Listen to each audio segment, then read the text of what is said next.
Greetings and salutations, friends, and welcome back to the ArchCast, where today we have a special topic instead of our usual meandering nonsense, as we've got Adam Lance here from Pivot Press to talk to us about romance books of the non-bovine persuasion this time. Arch. Chat saying that you're muted. I'm not. No, it was just a little delayed. We're good. Lum. Okay. Yes, Arch. You know what they did to Mussolini? Put him in a ditch. You know, Arch. Next time I could just ignore chat, and then you could just stay muted for an extended period of time. You should indeed ignore chat. Our chat is malicious. Lum. Arch. Next time you'll stay muted, and I'll just, do an absolutely horrible one-side conversation, and people are just gonna have to guess what you're saying based on what I say. Look, I could chat say is the most attacking you now. heinous things. Oh, psh. Assault, Lum. Assault her. No.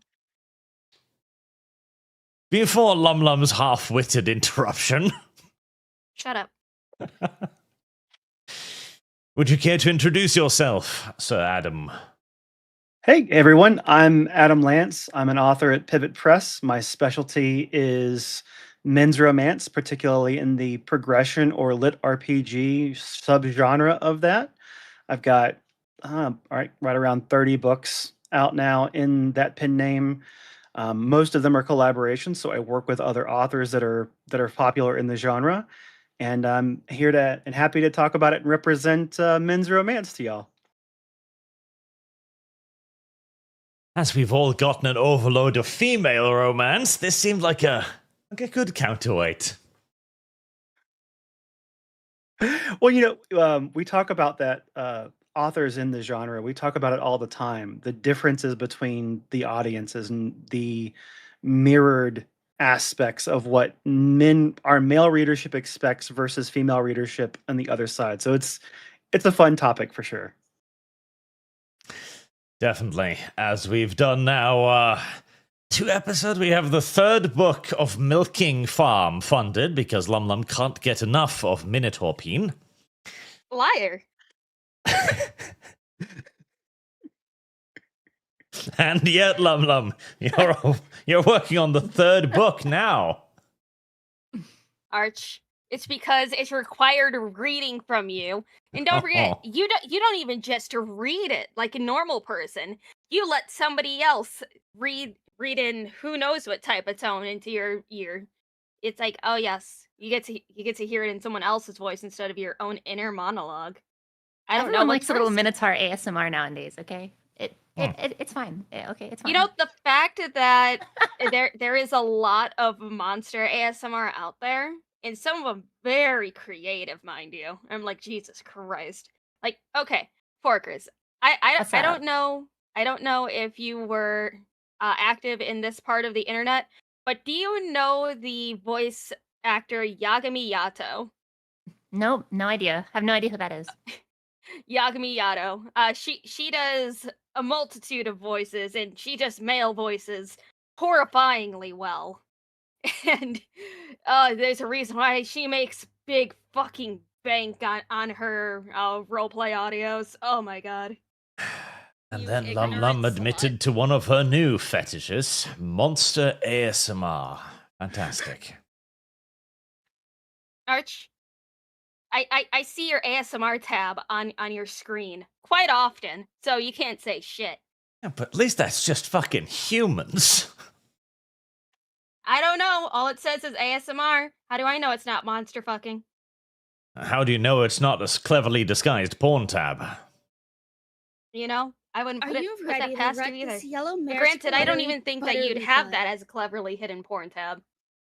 That's I think true. it would just be right there.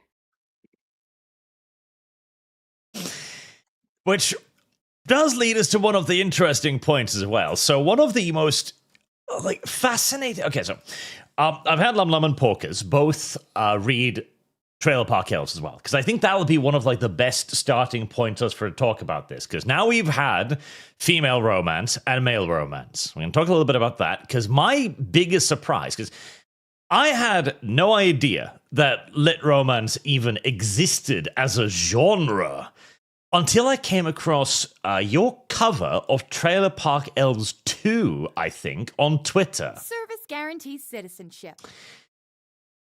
And up until that, I had no idea what this was. But the title, sir, it's fucking brilliant. Trailer Park Elves. You ignorant slut. That's a great title. Yeah, okay, so I guess I'll give you some history, right? So there's room to talk about the history of men's romance and a little bit of room to talk about where we came up with Trailer Park Elves too. Mhm. So think of anime, right? Like remember anime like in the 90s and 2000s, like with the awkward boy surrounded by beautiful women. It's totally non-sexual, it's totally platonic, and it's not realistic at all. And you take that and you combine it with action adventure and other romantic stuff, and you get these books, right? You get men's romance, right? It's a natural progression of the entertainment that we've consumed for the last 20 or 30 years. And Trailer Park Elves, so my co-author on that, Michael Dalton, we've co-authored several books. We did Isekai Emperor, which is a goblin-focused series, and we were just sitting down one day and we were just shooting the crap, right? We were like, what would be the weirdest place we could possibly put a men's romance that's fun, right? Not seriously, like we had no agenda. We were like, what's the funniest thing we could come up with? And we spent 2 hours just going back and forth. And when we co-authored this, I would write a chapter, he would read it, and then he would write another chapter and try to one-up me in terms of like how silly it was. So like when you're reading these books, just go through and assume that it's two good friends going, how can I make my friend come on here and say, what are you doing? Why do we have Voltron flatulence or flavored tattoos? Why is it why is fried chikussi a thing, right? It's like, I just want my friend to laugh. Okay, I admire that. I fucking love that. Oh my god. Ah, Lum is a fan of the fried chikussi. I see. Shut up, Arch. It's like, okay, my audience knows that, back in the day when I used to write fan fictions and all this other stuff, I was also an avid RPer with various other writers just for the hell of it, because we love torturing our own characters. And being able to just, do something silly and one-up one another is so much fun, especially if you've known that person for a multitude of years. It's great. So I love it. I love that. Well, think of it this way: like if you're a role player online, right? The steps to go from that to being a published author, there's a few of them, but it's less than you would think, right? If you've done silly or romantic or erotic role play, taking those interactions and using them to feed a story is legit, right? Mm. It's like, I think the longest role play that I had with somebody was about 7.5 years, honestly. Turn it into novels, right? Talk to them, reach out to them. should. Like Oh, why it'd be not? so much fun. I mean, this is a very safe place. I'm sure I'll admit this. Like when I was very young, I discovered role play, and over the years as I matured, obviously I got a little more and more adult with it. And then I found partners, and I told these great stories. Most of them were very erotic. And then as I got older and had a family, it's like, okay, let's steer these more towards the romantic side, and then the books kind of came out of it. But there's so much room for imagination and collaboration with other people until it's time to put those thoughts into a book. Yeah.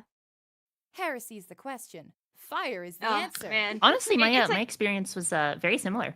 Honestly, just starting out with roleplay and then moving then from wanting to write and just getting into the craft and everything. I went to school for writing, and I don't know, it's a fantastic medium. You went to school for writing.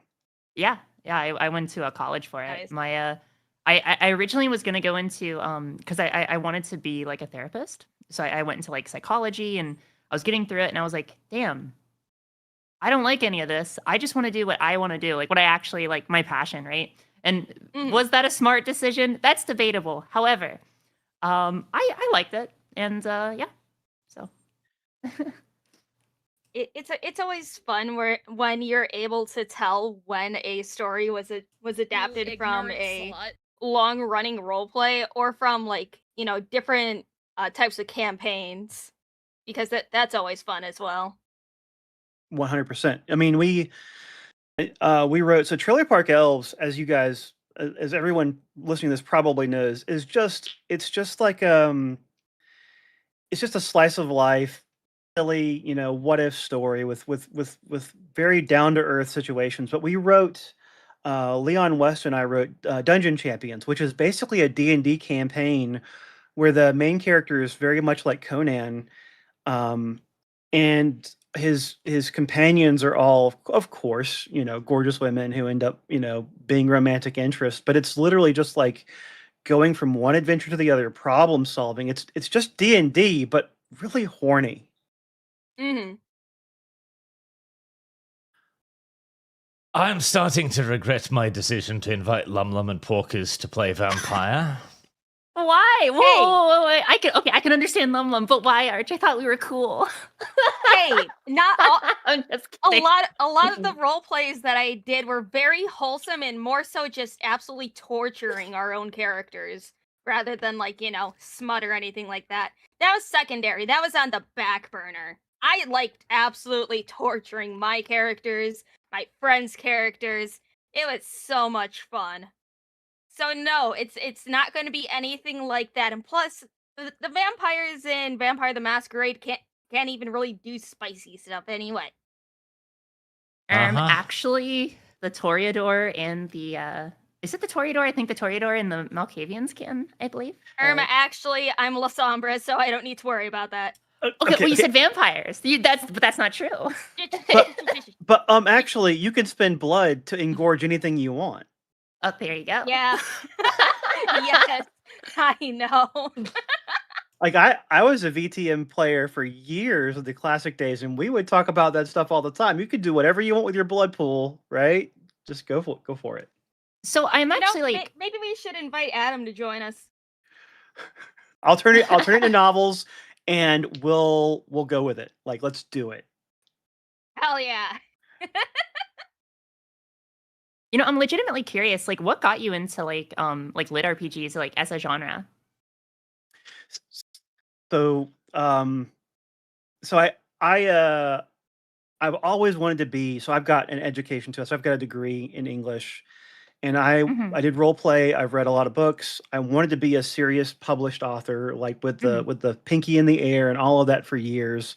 Oh yeah. I tried to get published. I tried to hone my craft and be proud of it. And getting published is fucking hard, y'all. Like, you have to you have to be the right person at the right time on the right slush pile. You have to press the right flesh. It's not even about how quality you are. Even before modern times, it was still about who you know and how you get there, right? Mm-hmm. And I discovered lit RPG through He Who Fights with Monsters and Defiance of the Fallen and some other series. And I was like, wait. Like, I can write this. This is just some dude writing D&D and putting math behind it. And it's not, none of it was, no offense to anybody who loves this stuff, it's not high literary prose. It's like you're writing for the average person who wants a good time. Like, you're not overthinking every single sentence. And when you take that pressure off, when you just have to tell a good story, you do it. And then in real life, I had some tragedies strike right around the beginning of COVID, and I had to produce more income. So I was like, I'm going to give this a try. And the books that I produced were successful enough to turn it into a much larger method for me to have income. So it's my primary source of income now. Honestly, that's that kind of opening when you mention, going to school for English, right? Going through publishers. A lot of like straight up like legitimate parallels here, because I too had the exact same experience when it comes to, I went to school for English. I really, I'm still in that phase of like overthinking every other sentence, right? But no, publishing's hard, for real. It's a beast. Well, if you're like so have you do you have any books out yet? So I don't have any. I did self-publish a little bit back in college. Granted, nothing I'm too personally proud of. But that said, I don't have anything like serious out. Life stuff happened, got a job, and kind of, it's still it's one of those, like, I'm very passionate about it. I'll write like hobby projects in my time, and I'm like, maybe this will become something like, somewhere in the future. And that's kind of where I'm at right now. Well, if you decide you want to do it, like, my door is open. My door, Hell yeah. well, Oh, fuck yeah. Yeah. So Pivot Press, what we do, the reason it's a publishing company is it's not like, it's really small, guys. I'm small Sure. potatoes, but we have a team of alphas and betas. We have half the team is romance and half the team is not. Okay. And our alphas and betas, we pay them. They take my slop. I put it out, right? It's not slop. It's not AI, but I write it.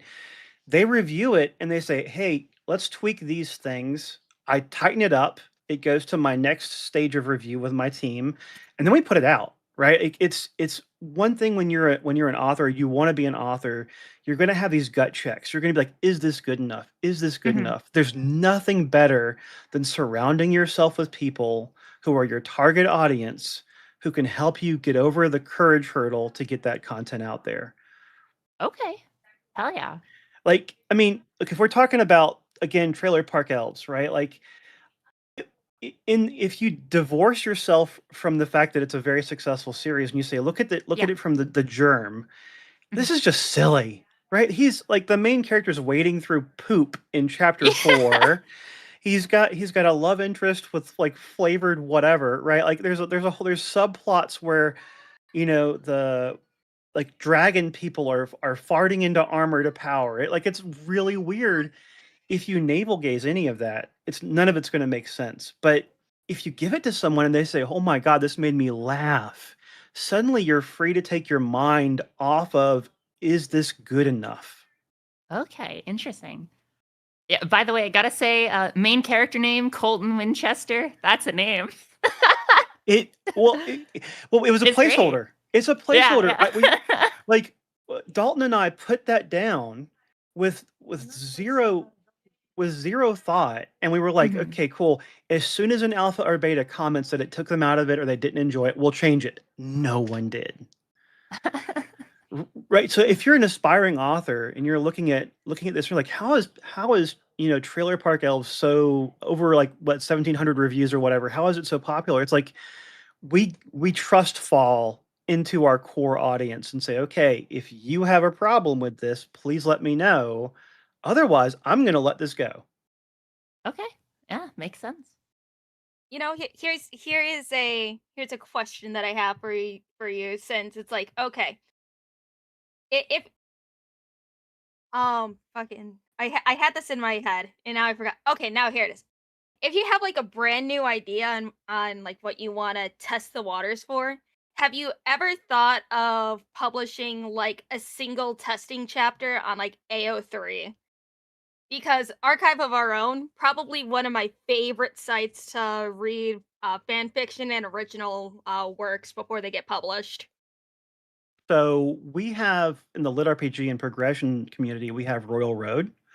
I used to publish on a roleplay site called Eloquy or on Literotica when I was more younger and a little more hardcore with it. Yeah. However, at your 8th or 12th book, you stop having that question. Like, once you get to a certain maturity and you know what your audience wants, you no longer need to test the ground unless you're doing something experimental. Yeah. Man, it's so cool seeing people be able to just be successful off of things that they enjoy doing. It is so rare for people to be able to do this, and I'm happy to hear that you're able to make money off of it. I will definitely read more of your books though, because you got me interested. You got me very interested. So here's something that's interesting is that the Pivot Press team, half of our team, well, about a quarter of our team are all women. So like when I'm writing my harem lit, which is aimed at a totally 100% male audience, I do have women in the loop because I want to be more than one thing, right? So Mhm. are they like if you were to say, like Adam, are you writing this scene with this weirdness for like who is this for? I'm like, it's for the bros. But there are elements. So, for example, in the latest King of the Fae Islands book, which is coming out in 15 days, there's this race of hookals, and they all make funny mooing sounds. And you're going to say, why do they make mooing sounds? It's so our audio. So we have our narrator who narrates them all having anime hentai voices, and it's fucking Mhm. hilarious, right? But there's like it's a bit of a spoiler, but during that arc in that book when you're introduced to all these cowgirls, basically, at the end Mm. of the arc, the cowgirls pick up guns and defend themselves against the bad guy. And it's like, okay, I'm gonna have all this romance and silliness and whatever. And then I'm gonna have an element where it's like the women in these series can be independent and powerful and badass too, and it doesn't detract from any of the main characters' coolness, right? So Mm. there's so much room for a female voice in this genre. Yeah, it is. There's room for it. That's one thing I want to make sure everyone's aware of because we don't exclude like our community. Even no matter how aimed we seem to be at a particular audience, there is room for more voices. More voices. Speaking of as well, I do need to do the couple of the $50 super chats we got. Like, Brandon, before you start, what's the ghost pepper fund at? Where is it at, Arch? Come on. What are you even doing? We're just splitting it between ghost pepper and like ramen. And we'll hit a Honestly, middle I'm road where surprised Chat's just doing Ghost Pepper. They should be doing Carolina No. Reaper. That's like way worse than Ghost Pepper. Porkers, he's going to be dying already with the ghost pepper. I legitimately hope you wait until you get stateside, so then you can have people at least be able to resuscitate your body and waterboard you with milk so you don't die.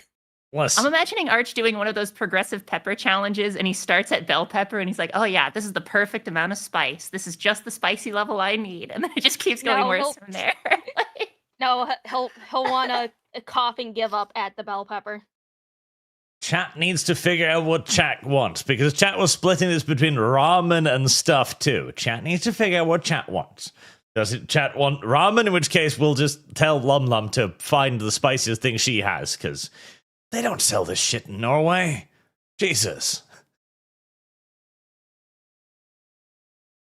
But it is at 1,850 now.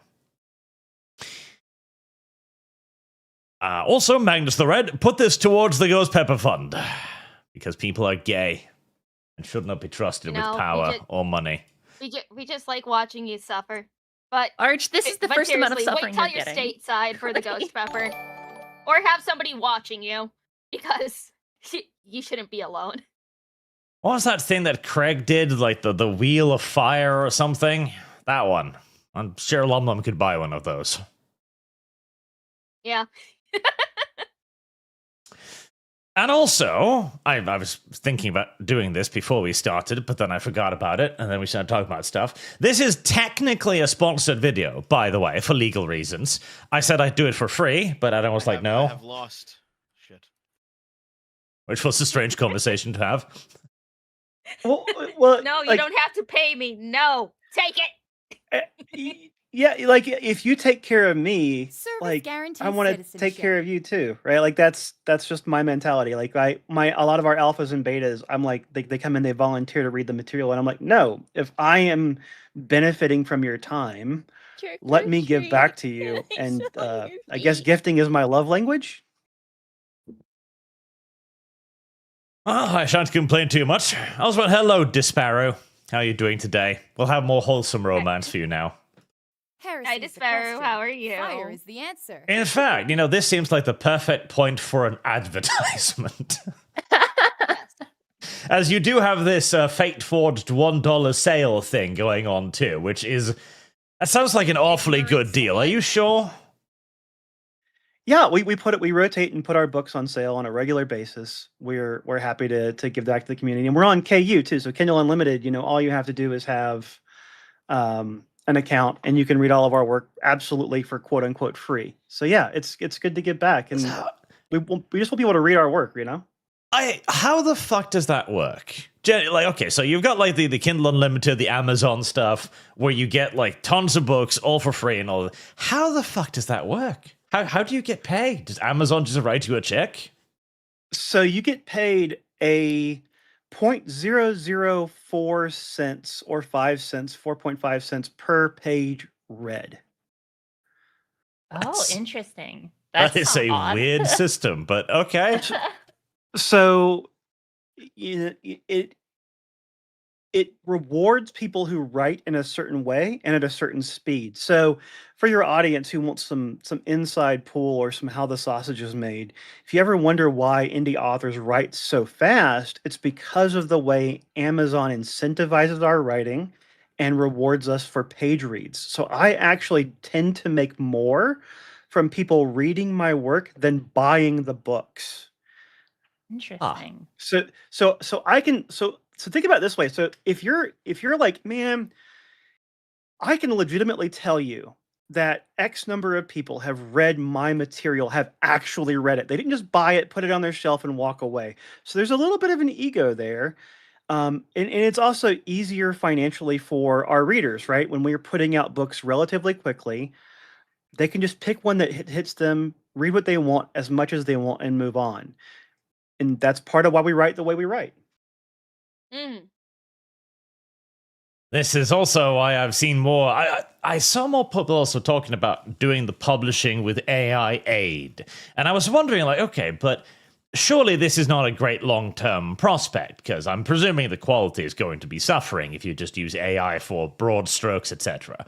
But now I'm kind of understanding why people would argue that, because if you get paid for per page view, I can see the reason why you'd basically want to have like 200 books out there and then throwing mud at the wall and seeing what sticks, basically. All right, so if you want to talk about AI, we can go down that rabbit hole. It is a deep fucking rabbit hole, right? Because it impacts all of us negatively and positively. Do we want me to go down that rabbit hole? Maybe in a second, because I would also like to say, to wrap up a thought I had 20 minutes ago. See, one of the big reasons why the Trailer Park Elves, the reason why I even picked it up to begin with to read it, was because of the title. Like, it just sounds absurd. And it's a great mix-up of things, because it's intriguing. Elves, okay. I know what an elf is, but I don't know what an elf is in the Trailer Park respect. Like that makes it fresh again and interesting. And I read it, and I actually really enjoyed it. The sex scenes were a little bit weird, because I'm not used to reading about this stuff. So Okay, that gave me a moment of like, oh, okay. But I was surprised by how much actual romance there was and character building. Because I genuinely expected to just be wall-to-wall pornography, basically. Oh, no. So first of all, a lot of the times we write sex scenes, and sometimes they're meant to be hot, and sometimes they're meant to give you a confused boner, right? Like sometimes there's enough humor in there to know so that you know we're a little tongue in cheek, right? But like the male audience, believe it or Service not, for guarantees the most citizenship. part, really only wants 2 to 3 really steamy sex scenes in a book, because you like.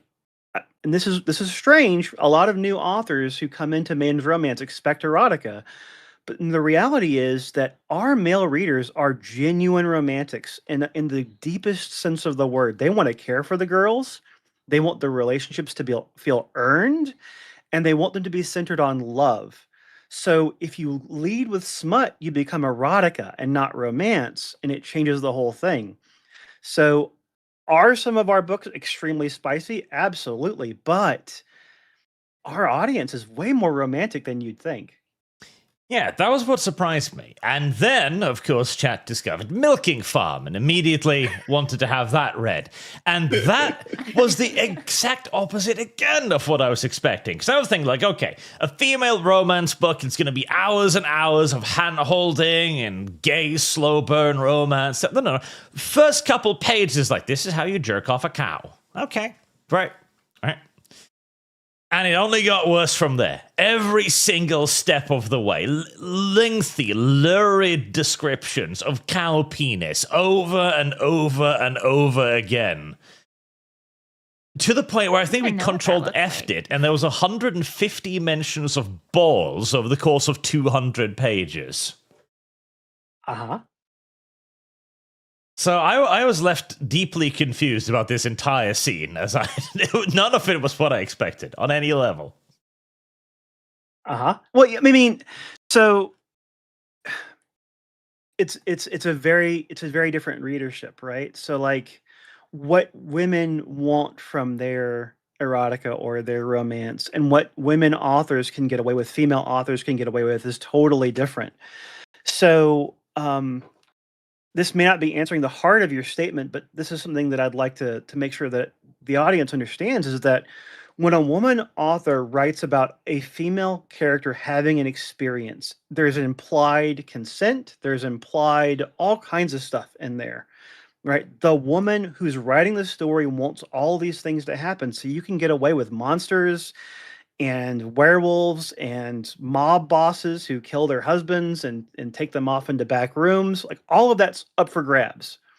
Whereas if you're a male author writing from a male-oriented perspective, it's different. So you will find that the genres approach sex, sexuality, explicitness totally differently. Also, if you're a dude, you can just open up the hub and you can see the most explicit stuff you want, right? Our audience, the male audience, is about the cerebral interaction in the heart of the story. And because women readers are more emotionally connected, they don't go to the hub. They want that emotional porn. So it's subtle, but it's a big difference. I don't even know if it's fucking subtle, dude. I have. You are right. Like, one of the fascinating things with the milking farm is that all of it is lengthy explanation of consent. Like, there's a whole deluge about how the Minotaur explains how he's not purchasing her time, that it's a dinner, it's all volunteer. So it spends a lot of time on that, building up the consent aspect. Whereas in the male romance, in the case of Trailer Park Elves, you go beyond the casual, like, manga-esque isekai thing, whereas you say you have one male surrounded by a dozen women, all of whom he somehow never manages to have sex with. It's more automatically understood, the consent part there. Well, and we frame it so that and this is inner baseball. In most cases, our female characters are highly empowered and highly agentic. They're autonomous. They know what they want, right? So in the books that we write, we call it the Fate Forged universe, because all of the books, for the most part, are connected. In that universe, we marveled it, right? So in the foundation of that universe, harems and polyamory, or harem-amory, is understood to be a normal. Like, we talk about how there are women central harems and there are male central harems, and they're common, they're cultural. So when you go into Trailer Park Elves, all these people who are from the magic realm, the Feywilds, they come with this knowledge that they can pursue him. The main character can have 5 girlfriends, and a 6th is totally safe to pursue him and show an interest, and there's no friction, right? Unless they make it, unless there is, right? You could have a wasp who wants to own him, and then you create drama. But like, we know from the start that there's consent, there's enthusiasm, it's all on the table. You don't have to sit down for 3 chapters and explain how a harem works, because we've done all that groundwork in the world building. I liked the cuckoldry threesome where I'm not sure how far I can actually talk about it now that I think about it on stream, but I like the part. Honestly, that whole scene was very amusing. Immediately, Porkers 2 launches into it. I liked the cuckoldry threesome. But okay, go on, Porkers. Tell me what you feel. She deserved it. She deserved to get cuckolded. She was a bitch the whole time. Okay.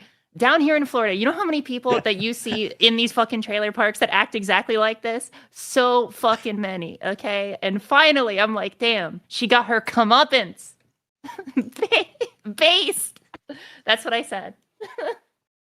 I love that. I'm glad that hit, right? Like we have that character, the female elf character, and we have the wasp character who's more controversial, who comes in later. And because you have to add the drama, right? Because that's the core of the genre. How can we add as much drama as possible and keep it fun? Yeah, I mean, the actual like sex of it didn't really appeal to me. My eyes did kind of glaze over a little bit, but it really came down to like, for me, it was like, okay, like what are these characters gonna do? That's what I was kind of looking for. Well, and it's we have the lit RPG elements in there too, right? So you have the sex, you have the lit RPG, and then you have the romance, and then you have the adventure aspect and the relationships aspects, and they're all kind of in there. And what we do is we try to put the lit RPG aspects, like make them fun and make them funny, and put them in their own sections. And we do the same thing with the sex, right? If you're here for the spice, it's there. Mhm. But if you want to fast forward through some of that, absolutely, we understand. That's totally fine. How would Yeah. you like personally like, and this is kind of a strange question, but this is only because this is my first lit RPG I've ever read. Like I've had my ex read a lot of them, but it was one of those like I just glance at the computer and like see like something about like brackets and gaining stats, and I'm like, all right, I'm just gonna like go do my own thing, And so like compared to like other lit RPGs, how would you kind of like? I'm not sure how heavy would you say Trailer Park Elves is compared to other lit RPG genres when focusing on that aspect? Medium. I mean, Okay. the thing is like, so lit RPG is a framework that lets you understand motivation and power and progression in terms of a character, and sometimes it can be a delivery mechanism for plot and humor, Mhm. right? It simplifies things. So in Trailer Park Elves, we knew we wanted to put humor first, right? But we Mhm. wanted to have a little tongue in cheek too. So the lit RPG elements are important because they show you how the character gains in power and ability and facility through the story. Right? Mhm. The beginning of the story, he's able to do one or two magical things, and by the end of it, he's kind of a badass, right? So, like at the end of book 6, spoilers, guys, he can like manipulate the terrain in the trailer park and rezone it basically. So you could have like you can put all your sanitation area here or whatever, and there's benefits for that. So there's this cool simulational element, but it is secondary to the character of the story and the romance and what their Heresy's the agenda is, question. right? Fire Mhm. is the Okay. answer. No, I get that. Also, Brandon, last 50 for Ghost Pepper Fun. This was saying I couldn't do it and I'm calling me gay. You're gay, Brandon. You will never not Well, now be there's gay. going to be another $50 for the Ghost Pepper one. Chat needs to have an argument about what Service Lum guaranteed needs to citizenship. purchase and then send me in the mail, because, again, nobody What? fucking sells this shit over here. Well, you should come to the States for Lit RPG Con in Colorado sometime. You have a con for this? Of course you do. There's a con for everything in the United States. Of course, Well, there's a con for lit RPG.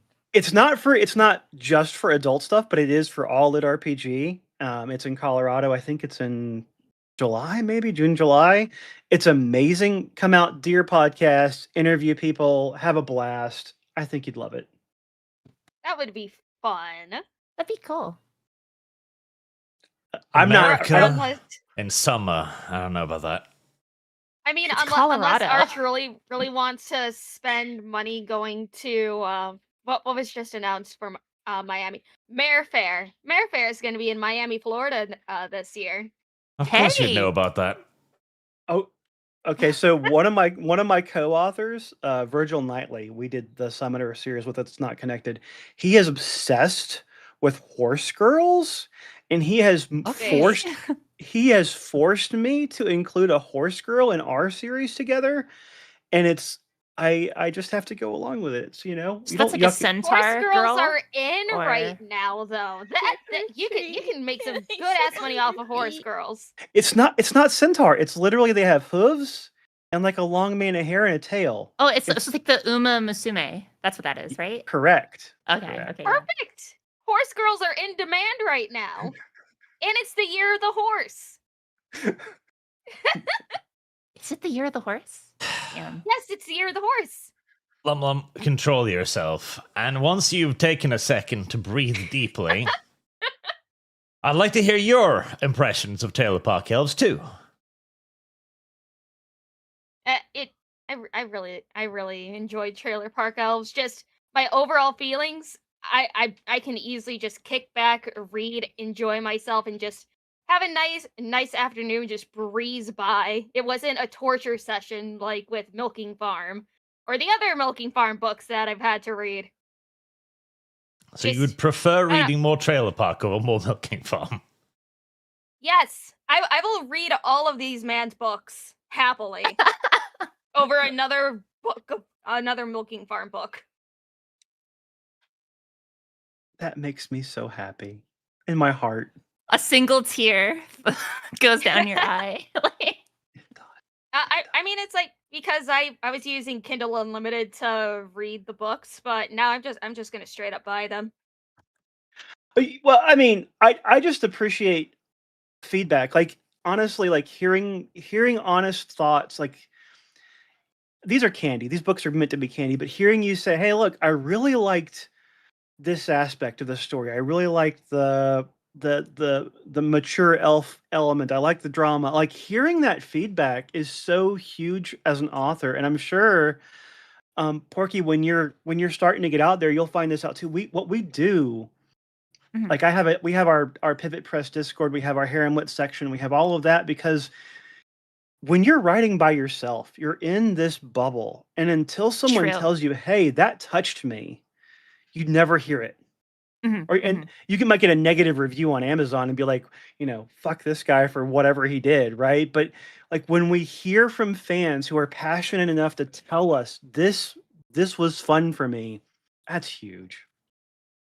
Heck yeah. Trick or treat. Can Heck I yeah. smell your feet? Well, this can also then pivot into another little interesting thing, which is if we need this, right? Because we have already the female romance thing, and it's been both popularized and wildly accepted for a very long time. I mean, I remember coming across like just this 50 fucking book series in my grandmother's old collection of books. And it's just like female romance, essentially. And these things go on forever. And they're largely entirely socially accepted, to the point where The Handmaid's Tale, which is just fucking fetish pornography, received a TV show. 50 Shades of Grey receives a movie. All of this is widely accepted. And in Japan, things like isekai harem stuff too is widely accepted. But here in the West, again, I didn't even know that harem romance for men existed until a year ago. And this kind of dovetails into a larger societal issue where we have as well, where this is a beautiful example where supposedly this is the new Helen of Troy for the upcoming Odyssey movie. We've taken a very strange turn when it comes to not just men's sexuality or romance, but in what is acceptable for men to like in general in the West. I agree. I 100% agree. So, should I go on my rant now? Yes, go on. Wait, is that Helen of Troy on the screen? Is that the No. new Helen of Troy? So I tried to find Like, where what? this came from, but this is an image that have gone around the internet right now on Twitter, claiming to be Helen of Troy from the Odyssey. I have not been able to find any articles mentioning this, so take it with a pinch of salt. But we do know that the new Helen of Troy will be played by this actress. So, yeah. So like, look at women's romance novels. They're all men's abs. Sometimes there's 4 men. Sometimes there's a big minotaur. It's totally socially acceptable to sexualize a man on a women's romance novel. And to your point, it's common. Like you could, like my mother used to read these books outside, right? And then we, as men's romance authors, we get crapped on because our covers feature sexualized women in traditionally accepted beauty standards. Now, that's part of that's marketing, right? Part of that's 100% marketing, but like men can feel embarrassed or guilty or shame. You ignorant Women slut. because it's Oh, there we go. There we are. One glance at this, and you know what the point is. well, and if you go to Amazon and look at women's romance on their top 100 list, it's almost all abs, right? It's all super sexy dudes, glistening and tanned, right? And male authors of men's romance, we get shit on for having lots of cleavage and traditionally beautiful women on our covers. And it's like, look, man, like you can't have this double standard. We have to be able to explore our cerebral romanticy sexuality too. And it has to be like romanticy is the biggest, fastest growing genre, period. And it's growing for women, and it includes all kinds of stuff that is questionable about health, romantic health. Are these relationships you would actually want? Like, there's got to be room for acceptance for men to have their own version of that and not be tarred and feathered for saying, I want traditional beauty in this way, or I want a relationship that includes X, Y, and Z. Yes, there's a very interesting acceptability argument there, because I just went to the Amazon list and I found this, for example. The double standard of preference shaming is pretty extreme in the modern world, I'd say. This is the most female romance cover I think I've ever seen. And even the book title is, let's see here, Cage, a single dad roommates to lover hockey romance. Okay, just by the title alone, I think Honey would be very interested. I'll forward this to her. And again, like, there's also like stuff more like this, which is like, again, you know what the point here is going to be: a high status male, handsome as shit, wealthy, successful, is going to zoom in on the zine, and he's going to pick out this entirely average, middle-of-the-road woman, and he's just going to fall madly in love with her instantly for no fucking reason. And that was also one of the things I found fascinating. In the female romance books, the male always just glances at the woman, and he's just smitten instantly. No reason, no rationale, he just falls in love. At least in Trailer Park Elves, there is at least a smidgen of a rationale built up around it, in that, oh, hey, you're actually a high-value male instead. Well, there's going to be, like, I'm going to navel gaze here, and I'm going to tell you, dude, there's wish fulfillment on both sides, right?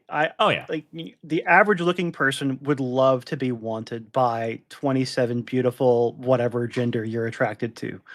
Right. But the thing is that we do in men's romance, we like the tablets, the classes, the power, the lit RPG elements. You know, Colton Winchester is a powerful man. He has powerful ethics. He has powerful morality. He takes care of those around him with a big heart. And when women want him, he doesn't say no. Like but he also knows himself, right? He's not a slut, right? He has standards, right? If he's a male role model. This is so weird. This is so tongue in cheek. We wanted him to be a male role model in a really weird situation, right? Mm-hmm. So I think, to your point, you know, when a woman reads a female romance novel, she comes to that from a different perspective. Like, I honestly want the male protagonists of the male romance genre to be something that you would want to aspire to be. They're fit, they're active, they're right. Yeah, or at least they have something to recommend them. Because I have not read much of these. I've read your series, I've read 2 other series, because I was like, okay, this is interesting.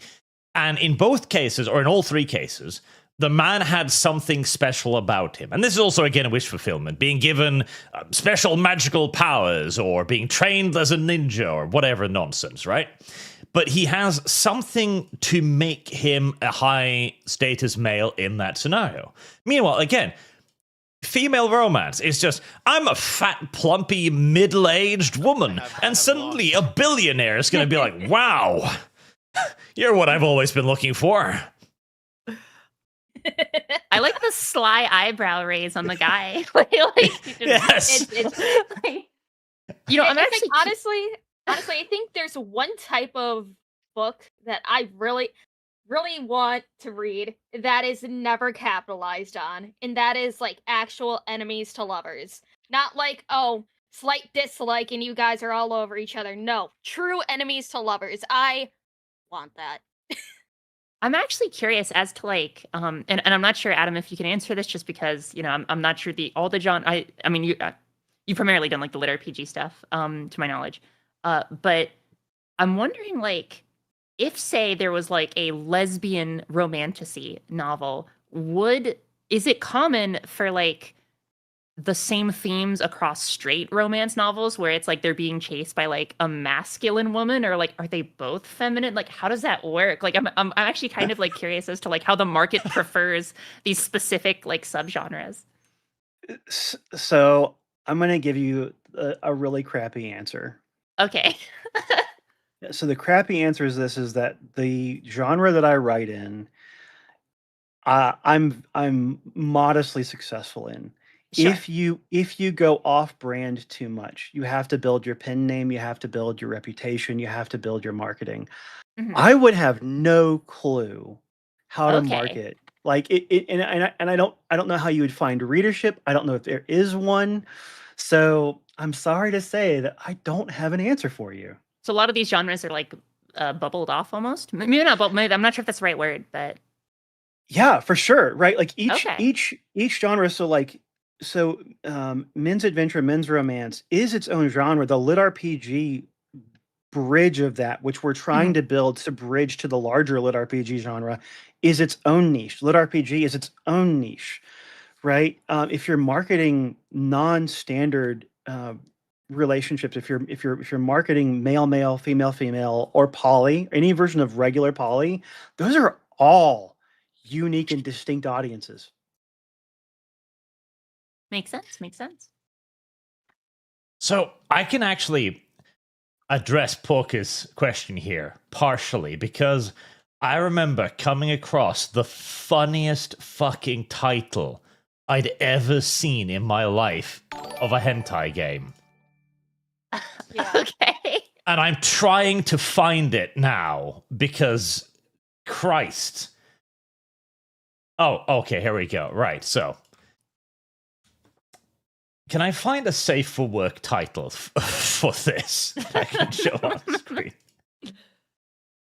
So there was a game that came out, and I found it on F95, and its title is literally, I was supposed to be popular, but then my lesbian mother stole all of my heroines. That's kind of hot, to be honest. Like that's kind of That's hot. fantastic. That's Yeah, I amazing. was sold from the title alone, like, this is gonna be funny. And it was.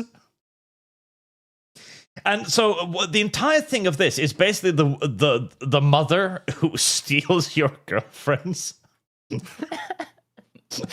Okay.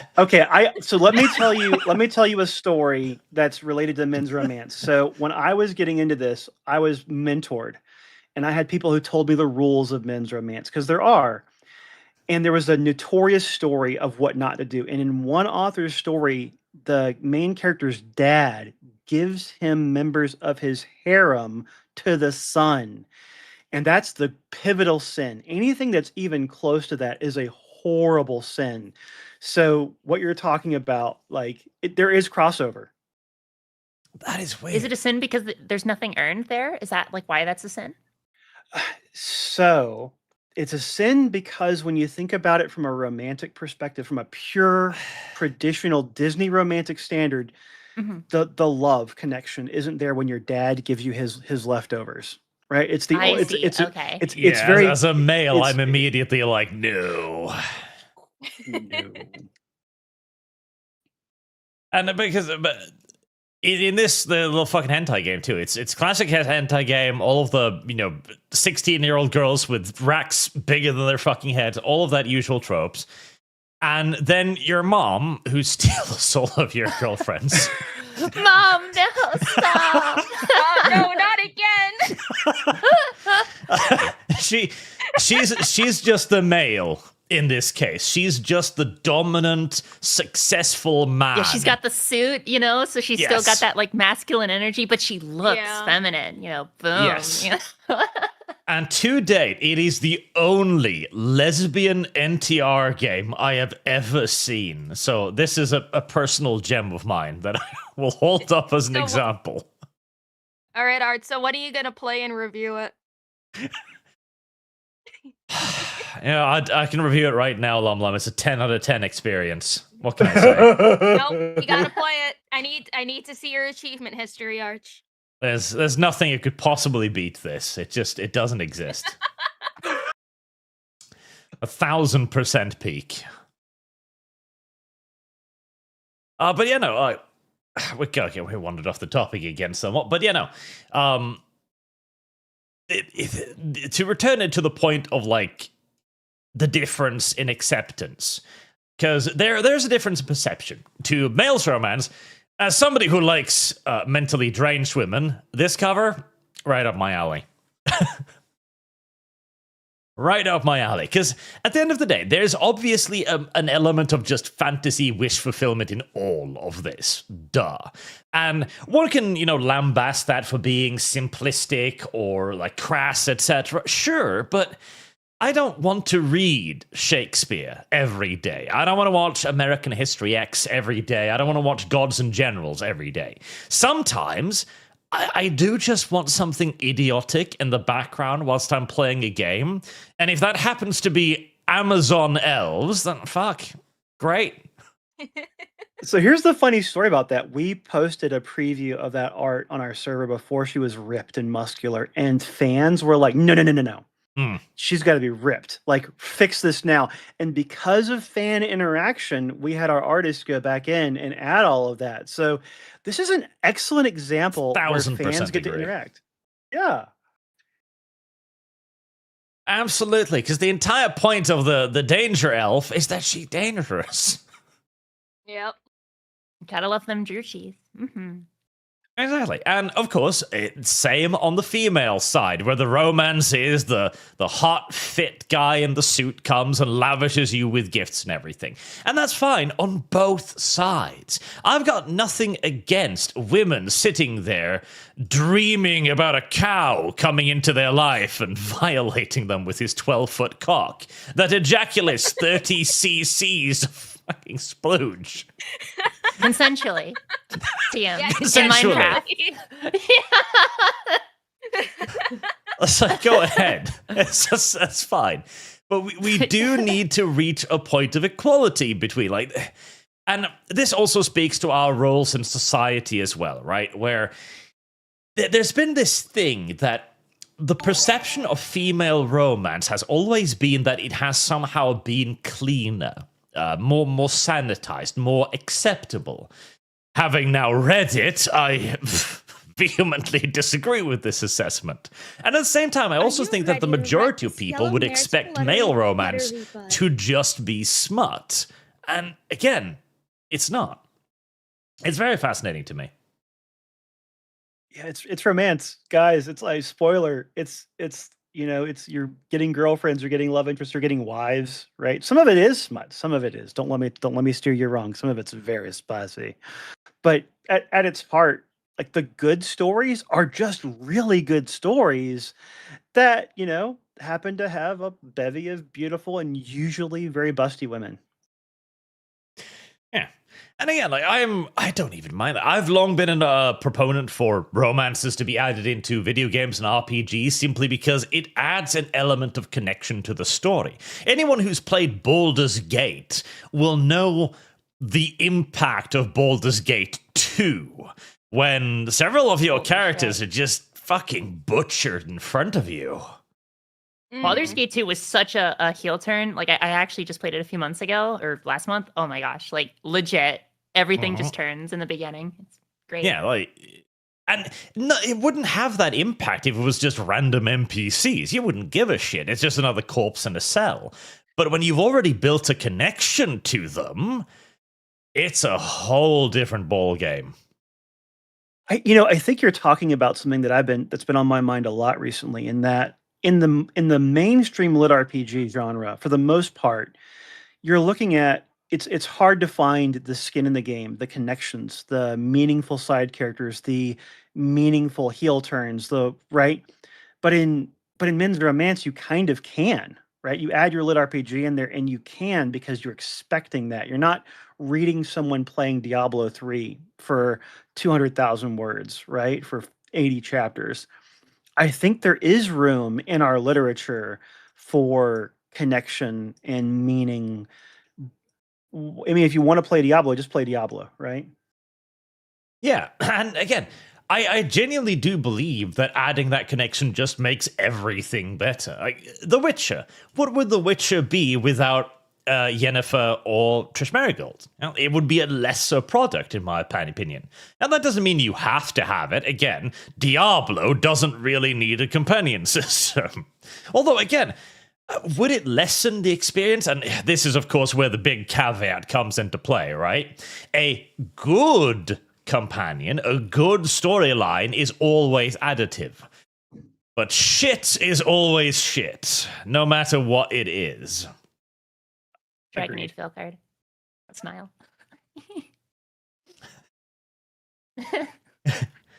And like, because hell, Game of Thrones is a fantastic example of that. Where, or hell, even Harry Potter, where everybody knows that Harry Potter was supposed to end up with Hermione, but then Yes. J.K. Rowling is just like, you weren't supposed to figure that out. I'm just gonna have her and Ron fuck now. Like, okay. Okay, so Harry Potter, oh my God, I read that later in life, and the lack of internal consistency with the magic system drove my ADHD brain up the wall. I think it's because I grew up reading it as a kid. I just never like noticed that because I was just like, "Oh, Harry Potter, yay!" Like, Yeah, you know? same. Well, this is it's audience, right? Like I'm a Yeah. simulationist. Like I want the magic to make sense. And when Hermione's clearly the actual hero of the books and the most powerful spellcaster ever, who can cast time stop at will and then doesn't do it for the last 3 books, something is broken. Sure. Yep. Well, there also comes in like this. This is a bit of the difference between male and female centric as well. There's a manga, which is that's my back end. Get there.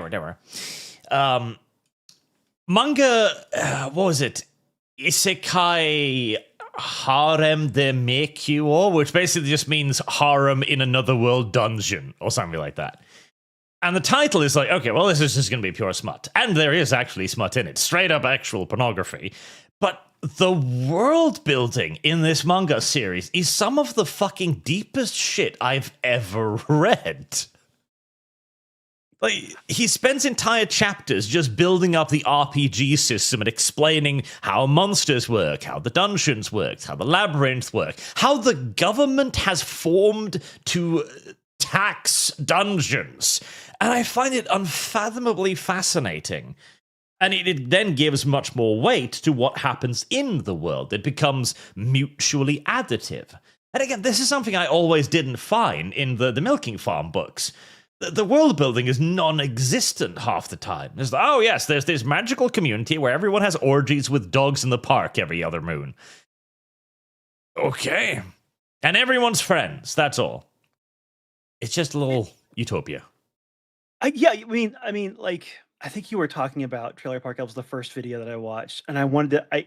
You were saying things about the world building and things like that that really caught on to me, because one thing I wanted to point out is like we've built the Fate Forged universe. It's got a multiple year timeline. It's got systems built in. It's got economies. It's got characters that cameo and travel from one world to the other. Like, ignore all the spice. You've got a huge interconnected world with human interactions and human relationships and high stakes.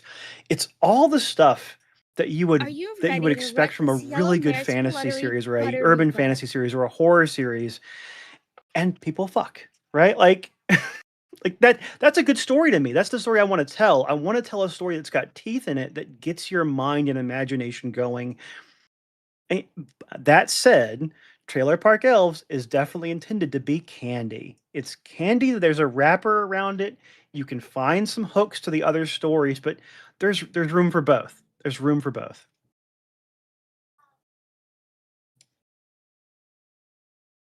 It's interesting. Now, as to what can possibly be done to bridge this gap between the acceptance of male and female romance, I don't even know. I think this might just be one of those things that is almost worked into our society now. But at least I won't, at least now chat knows it's not as bad as it sounds. Chat should check this out too. It is actually pretty funny. It's actually quite enjoyable. Keep doing podcasts, right? Like people like you who have an audience. Are you ready to rut this yellow Right? Like mare's fluttery the more we talk buttery about it and butt? make it acceptable and we make it palatable and we make it okay and we show that people do want this and we don't shame them for it, over time it will be accepted. It's a very optimistic point of view. We'll see. I mean, the advance of let's see. There's a fascinating, also another parallel here, like because you could expand upon this for a very long time. But I remember, in certain Eastern Bloc countries, and this is a slight deviation from the subject, but it'll come back around. Don't worry. There were a bunch of comics that were made to be subtly sexual as kind of a rebellion against the authoritarian system and regime over there. And you can see this in virtually all of them to some degree. Meanwhile, over in the Western world, where we had more freedom, you saw significantly less of this. And I'm kind of wondering why. I wonder if there's an element of oppression that kind of leads you into this.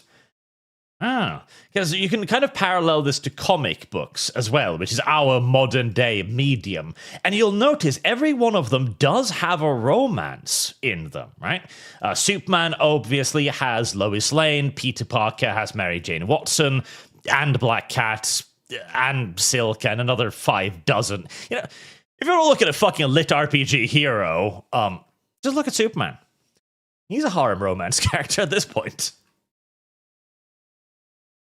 Well, if you're talking about popular culture, like just in our genre, look at Wheel of Time. The main character, one of the arguably most powerful, well-known fantasy series out there, Randall Thor had Until 3. Amazon got its fucking hands on it. Fuck Amazon for ruining that series. But the main character had 3 women, and it was nothing. It was normal, right? Like there is room to normalize that. Anyway, rant off. The Amazon Wheel of Time series is one of the most beautiful, just annihilatory destructions of a franchise I've ever seen in my life. Oh, you're going to get a rant out of me. I grew up reading Wheel of Time. It was my pivotal, like one of my foundational series. And the people who wrote that series, who did that TV series, just did not understand fundamentally the male and female dynamics that were crucial and core to the series. They just emasculated all the main characters. They made all the female characters trivial. Rant. Big rant. It was beautiful. Genuinely quite beautiful. No. But like, we've always had like the point I'm kind of slowly belaboring towards, I haven't spent enough time on this to really firm up my thoughts on it, is we've always had elements of this in our stories, even in things for kids, like comics. There have always been relationships and tensions within them. We've always just kind of skipped over the "and then they boned" part of it. So clearly, the part that is societally unacceptable is that part. And then they boned part. I think that's really unrealistic, though, because everyone, like, human sexuality is part of romantic relationships. It's part of what we do. Now, you can say that as a consumer, there's different amounts of that you want to see, but totally excluding that and excising that is excising what makes us human. We're biologically driven to reproduce. We need stimulation. We need sexuality, and ignoring that and fade to blacking that every single time is cutting out a core component of the human lived experience. I also think it cheapens the connection in a fascinating way.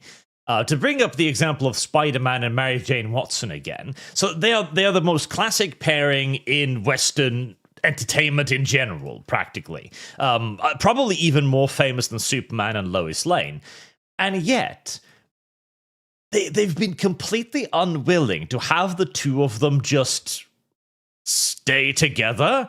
The amount of storylines that have been created around the idea of Mary Jane and Peter Parker either dancing around each other or breaking up or being separated in some way, only to be briefly brought back together again, it kind of illustrates the point that if you do just fade to black, you never actually manage to finish the story. And so all you can do is just reset it in this weird ham-fisted way, as if there isn't a story to be told of two characters just actually being happy. Well, our brains are attracted. We emphasize negativity and bad things. Our brains are wired to fascinate on those, to fixate on those 10 times more than a good thing. So the the betrayals, the turns stimulate the brain and attention more than happiness does. So from a sales perspective, from a marketing perspective, from a can I keep my readers involved perspective, we are financially incentivized to produce works that trigger those areas of the brain. And that is the best explanation I've heard yet as to why MJ is now Venom. Uh-huh. What?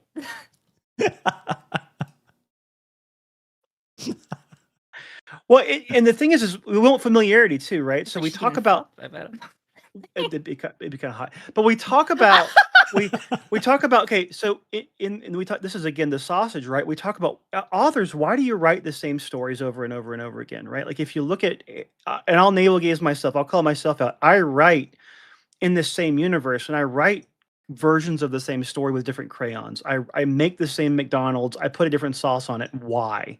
Why don't I tell something totally unique and distinct? Because people fucking buy it, right? People don't go and find the new thing. They don't come and say, I want to see the main character do this entirely different behavior pattern that flips the genre on its head. I want the same story told slightly different because it's comfortable. That is sales and marketing 101 in our genre. Yeah. There's definitely a large element of that as well. The familiarity. Although, well, there's the thing too, right? The same story told slightly differently. There's an interesting concept to me. Because, I mean, the entire reason why I got interested in the idea of the Trailer Park Elves to begin with is because, well, it's Trailer Park Elves. That's weird. That's interesting. Right. So it's kind of like, I think we spend too much time worrying about reinventing the wheel with a lot of this. Like you don't have to be J.R.R. Tolkien. Very few people can be J.R.R. Tolkien. Very few people can create a universe, a world to that scale, that complexity, that appealing. And even then, if you look at J.R.R. Tolkien's story, at the heart of it, it is simply the age-old mythological tale of the hero triumphing over evil. Not even a complex evil, just evil. Motherfucker's a demon-born creature from space or something. And then you kind of you play this off, a deep backstory, of course, and speculations from the future, and excellent characters. But a good story remains a good story. And at the end of the day, I think the majority of storytelling is taking the elements that work and massaging them into different and intriguing shapes. If that makes sense, very metaphorically speaking. Well, and here's a question for you. We look at let's talk about Brandon Sanderson for a second, right? Like he writes expansive worlds, he writes cool magic systems, he writes, right? He's the pinnacle of fantasy, right? Arguably, right now, living today, right? He's our version of J.R.R. Tolkien. How many people are willing to read 400,000 words, 300 chapters before it gets good? Before the main character is cool, before they fuck, before whatever, right? The reality today is that the world building and the old fantasy tropes that came around with Robert Jordan and J.R.R. Tolkien and all of that, they don't exist anymore. They can't survive anymore because our audience is savvy. What we consume is different. How we consume it is different, right? Like it's the world has moved on, as a Stephen King fan might say. Yeah, well, I mean, it's another thing cycles. that changed is that Go on. the younger audience no longer has the attention span to read like not even long novels. They could hardly read a short story without getting bored. I wouldn't put like the blame entirely on the audience, just because I've read some like pretty bad fantasy startups that were like, just 100% preamble. Like, let me just setting and world dump before doing actually anything. And I'm just like, what the fuck is this? Like, I mean, like, but I simultaneously, I also get it. Like when it comes to like, the audience moving on and everything. Well, there's an interesting cyclical aspect here. Honestly. Because Lum is right. There has absolutely been a generation now that has had a far lower tolerance for long-winded introductions than previously. Now, you can work around that. One of my favorite series is Joey Abercrombie's The First Law trilogy. Simply because the writing in this series is some of the most inspired shit I've ever read. The man somehow was just possessed by every literary muse in existence, managed to weave in drama, betrayal, one of the best fucking twists I've ever seen in my life, and humor, endless humor. I don't know what the fuck possessed this man to write this, but whatever it is, he needs to grind it up and sell it in the form of fairy dust.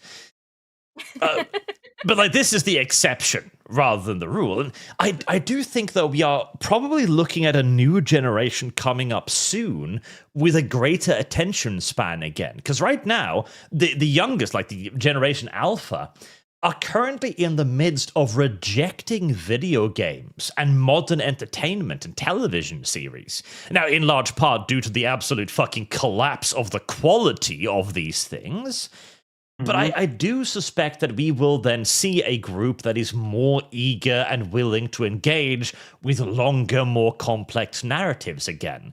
Simply because they've experienced the short nonsense, and now they'll want something different again. Well, there's going to be... Yeah. Oh, sorry. It's like, I have many different opinions on how Generation Alpha is going to react to media in the future. Because the oldest Generation Alpha is in middle school right now. But in terms of, at least in the United States statistics, the reading comprehension level of those kids and younger are absolute fucking shit. They can hardly read right now, which is concerning. But another thing that, besides rejecting video games, modern entertainment, they are also very puritanical, like boomer Puritans. I saw a really interesting video the other day that basically detailed, and it's kind of funny how, like Adam, you mentioned Royal Road. I'm very familiar with Royal Road, and then Lum, you mentioned AO3. I've only heard of AO3 by reputation, but I've actually, I saw a video the other day that focused on how the introduction of fan fiction and in its various forms and how that changed like audience expectation across like novel markets. And I just thought that was very interesting. I have thoughts, but before I go too far ahead, let me also point out. So Joe Abercrombie, his beauty, the beauty of what he does in his delivery and his world building, is his parents were highly educated. I think his mom was a screenwriter or something like that. Like he comes from a pedigree. And to your point, he's amazing. So the lit RPG version of Joe Abercrombie, I'm sure you've all heard of it, is Dungeon Crawler Carl, right? Like somebody who can world build, have humor, have stakes, and have all of these elements that work. And it's so hard to do that. Like that's the goal as an author, to have all these elements that work. So I love Joe. I just finished The Devils. It was so good. Anyway, all right, moving on. You got me, right? You got me on my side. I'm so sorry, guys, but you said you had thoughts on something, but then like, was that the thoughts about the Joe Abercrombie, or those two different things? I can't tell. that was the main thing. But like, Okay, one thing I have concerns about because of where I am in the world is that if we dumb down education, we make writing and reading no longer critical. We don't emphasize the value of those, and we change our education systems for the worst. Where am I going to be in 20 years? I don't know. I'm very anxious about that. So I see your point. I wish I had really good thoughts about it, but I don't.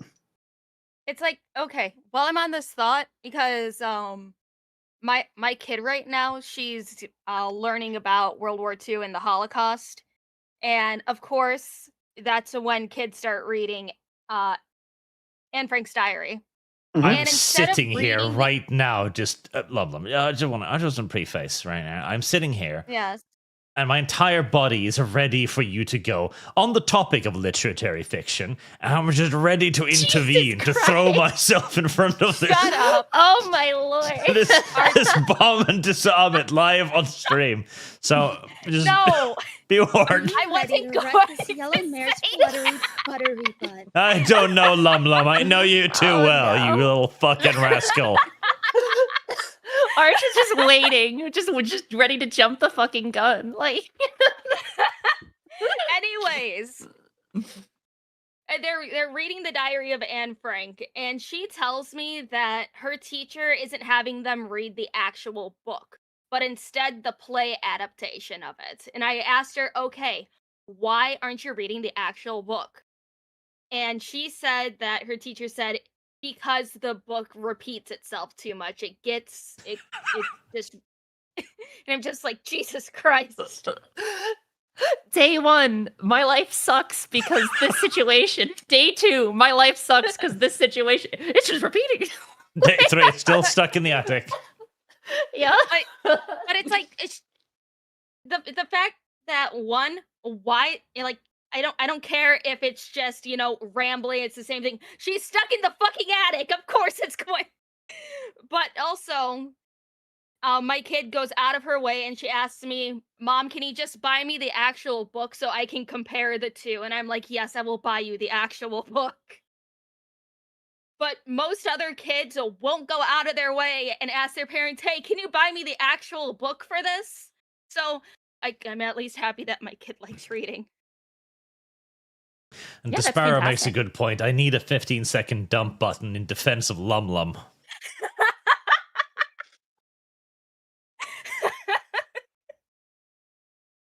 My But yeah, half no, sister like, is I- unfortunately. Oh, sorry. The worst part of this too is we're talking about reading comprehension right now. Like, listen, in 10 years' time, we're not going to have reading as a class anymore, okay? We're not going to read Guaranteed books. citizenship. Literacy rates are going to drop to actually unironically 0 within a few decades because AI will just read our newspapers to us. They'll summarize news stories. They'll read our books. Everything will be voice acted by a robot. I swear to God, 100 years, we won't even know what letters were. My half sister. I'm actually a little worried about her regarding this topic because she's very much like, and I'm still very frustrated that this even happened, right? But she was one of those like iPhone kids, like, oh, they're 2 years old, stick an iPhone right there, and just like the development of like the TikTok brain rot and musically before that, right? I don't know. It does really worry me for like the future. So I'm hoping like Gen Alpha will see like a bit of a turnaround, but We'll see. I think there's going to be a huge Luddite pushback, right? As we see Mhm. more and more people lose their jobs to machines, as we see that governments can't handle 20+% unemployment, there's going to be and the resources these things consume, the sheer True. massive impact they have, there has to be a tipping point, because unless we're able to split the atom infinitely or find unlimited resources and energy somewhere, and on top of that, LLMs and AIs don't generate new humanity. They use existing material to regurgitate existing humanity, to push the species forward. We have to be more and different than the machines. There has to be some heart and some human, even in our smut. I don't think so. I think we're all going to be replaced by the fucking AI. I think, well, on the bright side, this will finally make us build nuclear power. We're going to literally cover the planet in fucking nuclear reactors to feed our imaginary waifus. That's our future. It's very amusing how like governments are very against nuclear, but when the LLMs take all the water and we got no more power, we get to nuclear, boom. Well, where's the promise? Like, we were promised AIs were going to figure out nuclear fission and cold fusion and all these other things. Where are the solutions to any to be of that? fair, They're busy writing I smuts. have heard that AI has like succeeded in the medical field quite well, but that's like the only area of success I can think of. Right.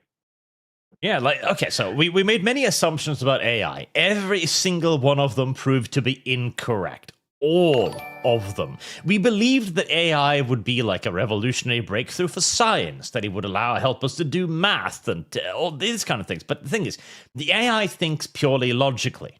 The problem with theoretical science is that logic does not apply anywhere near as much as we think it does, because often we'll simply have made the wrong assumption at some point in time, so that we can't apply the things we already knew. So AI has not been very useful for that at all, beyond being a really fancy fucking calculator.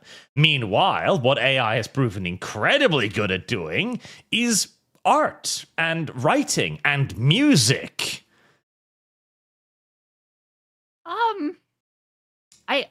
I played a little bit with like AI writing, trying to like help me out, but I didn't get a lot of. Honestly, I got around for it for like, I don't know, 4 or 5 days, and I was like, I'm gonna go back to writing myself.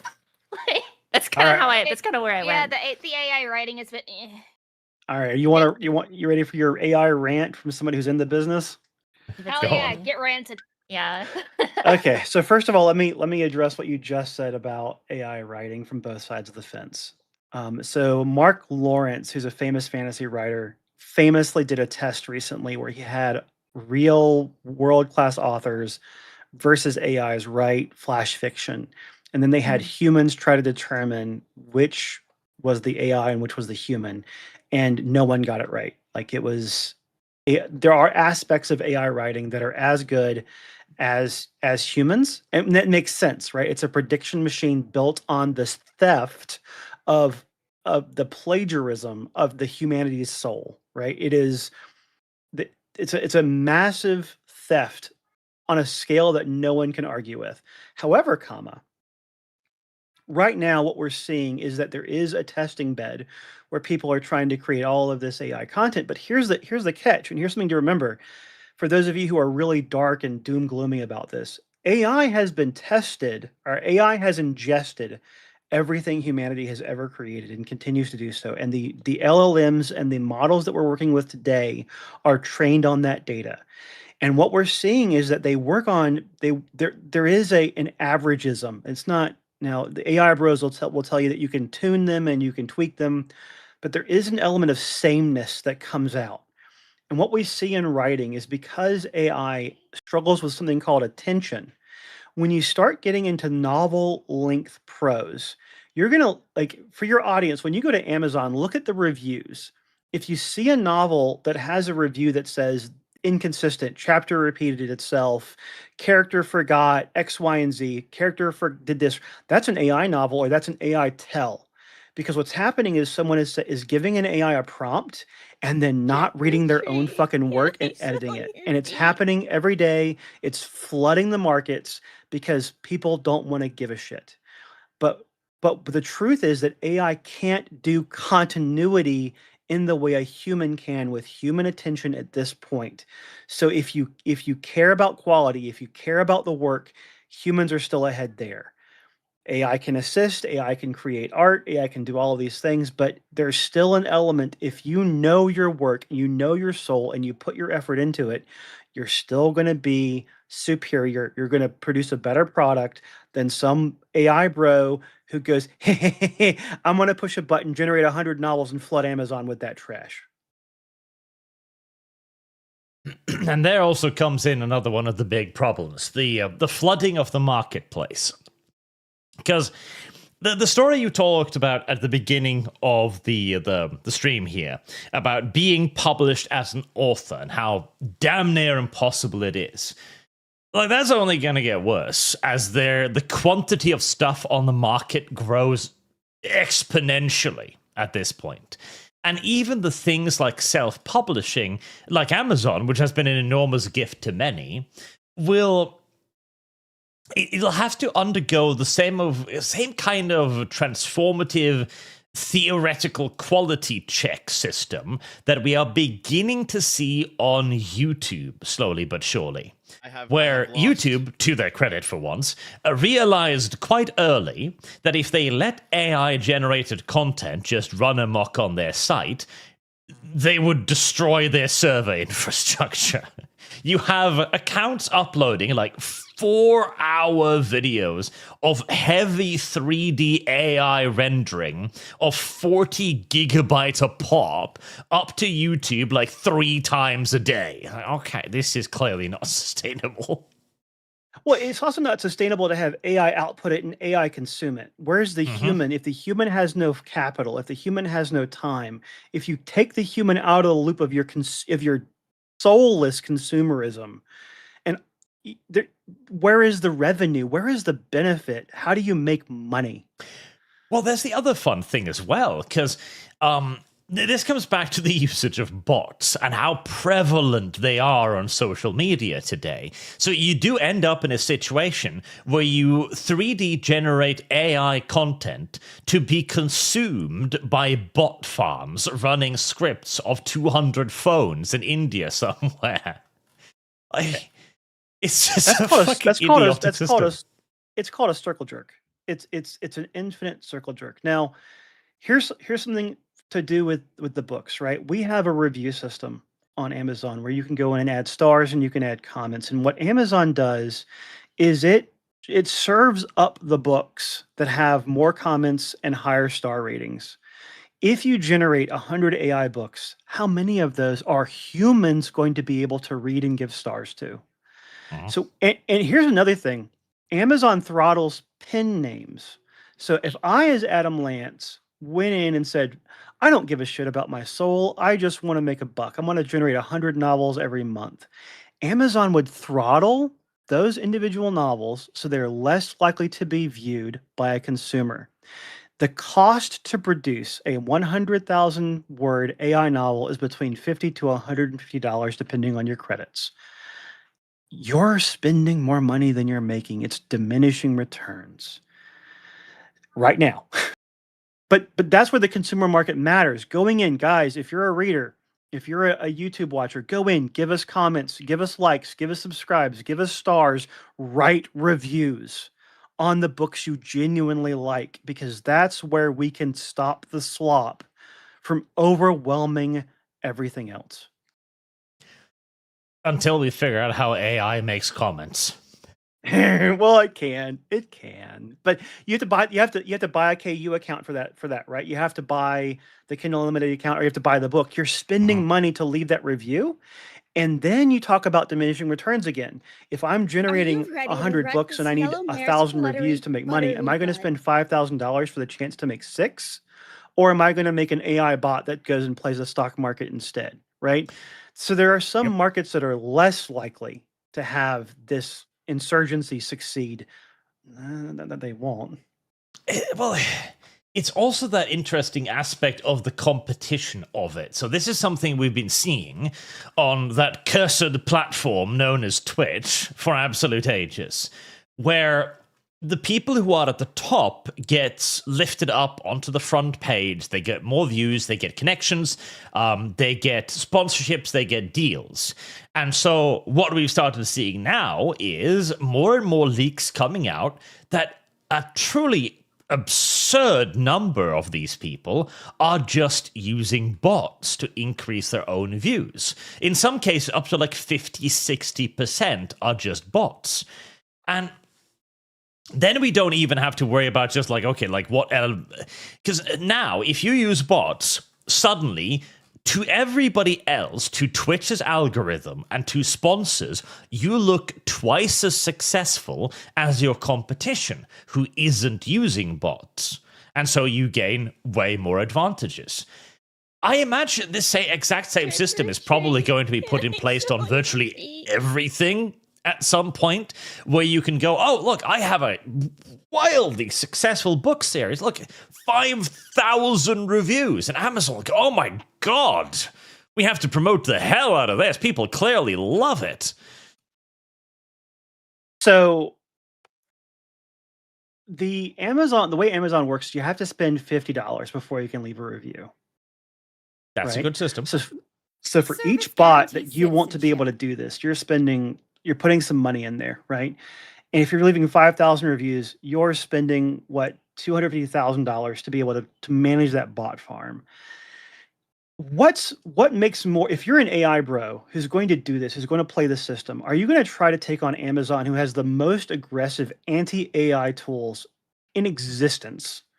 Or are you going to do something more mundane, like build an app or go try to hack somebody or scam someone? I think that Twitch, YouTube, and I think all of these platforms have to have some degree of authentication for humanity or authentication through financial means to help reduce this. And I think we're getting to it very, very close, because we just had the release of Claude which is a totally autonomous bot that can spin up other bots, that can do all the things that are dystopian that we all hate, right? We as a society are going to have to adopt these things to protect ourselves from automation until there's a better fix for it. Yep. We're going to have bots hunting bots. I mean, did you guys see that there is a forum-style website where bots talk to each other and make forum posts? I was actually just Claudebot. about to mention that. Yeah, I heard about that. That's all Claudebot, because of that one guy who came out with it like a week ago, and it just got adopted like overnight, right? It's funny, but also absolutely horrifying. Well, I'm here to be a human, right? Like, we'll say that, like, for the listeners who are like, well, this is doom and gloom. One of the reasons that I am on this podcast, that I'm reaching out as a human to tell you my story and the stories that I'm writing, is because the silver lining of all of this is that it's emphasizing people making real human connections, being real people, reaching out to generous souls like Arch who are willing to bring me on the podcast and have a discussion with me, because proof of humanity becomes so much more important in having real human connections. And I feel like even before AI, with the rise of the internet and in COVID, we've all been further and further apart. So maybe the silver lining is this is going to push us into the more human domain. Yep, I do hope so, because we are going to have to adopt systems to anti-slop the internet.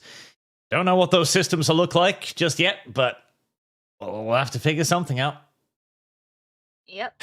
The only problem is it'll probably strike Lum for being AI. I am not AI. And also, Lum says with the matrix wall behind her. Like, shut up. While we have a break and a yapping, Arch, read supers. Break? Do we have a break, or did you create a break through just yelling it? I will yell at you to keep reading supers. Read the super chats, because some of them have questions for this man. Read. That's probably a good point. I'll put up the reading order on screen too, because I saw that was a frequent question as because you mentioned they were all interconnected, so this will be a good point of that too. Right. What has people been saying today? Probably something terrifying. Oh, interesting. The Fate Forge Table TV verse. Baron von Stargard. As an aspiring author myself, I do want to ask Mr. Lance if he has ever set himself a target for word page count. Admittedly, lit RPG is not my genre, but I can't help catching myself comparing what I write to other content. Yeah, so word count goals, very much. So we know ideally, so I write for audio. And what that means is you want around a 10-hour audiobook for a smaller book, and you want a 21-hour audio or 21-hour audio for a large book. So that's 93,000 to 105,000 words for a small, and around 190 to 210,000 for a large. You ignorant slut. Audiobooks are amazing. I don't have time to read anymore. And when I do have time to read, I only read shit related to work or research. I don't remember the last time I read a book for fun anymore. So being able to just be the modern day gooner that I am and play a game whilst listening to something. I can't do audiobooks at all. If something's in the background, it's just like I just kind of miss it. Like I need to read it. That's the only way I can actually take it, and it's much more satisfying just for me, just to read it. I'm the same way. Or I just hate the voice of the person reading it, and I'm like, ugh, no. Okay, so here's some inside baseball. So you can do go on Amazon, buy the book for $5.99 or $4.99.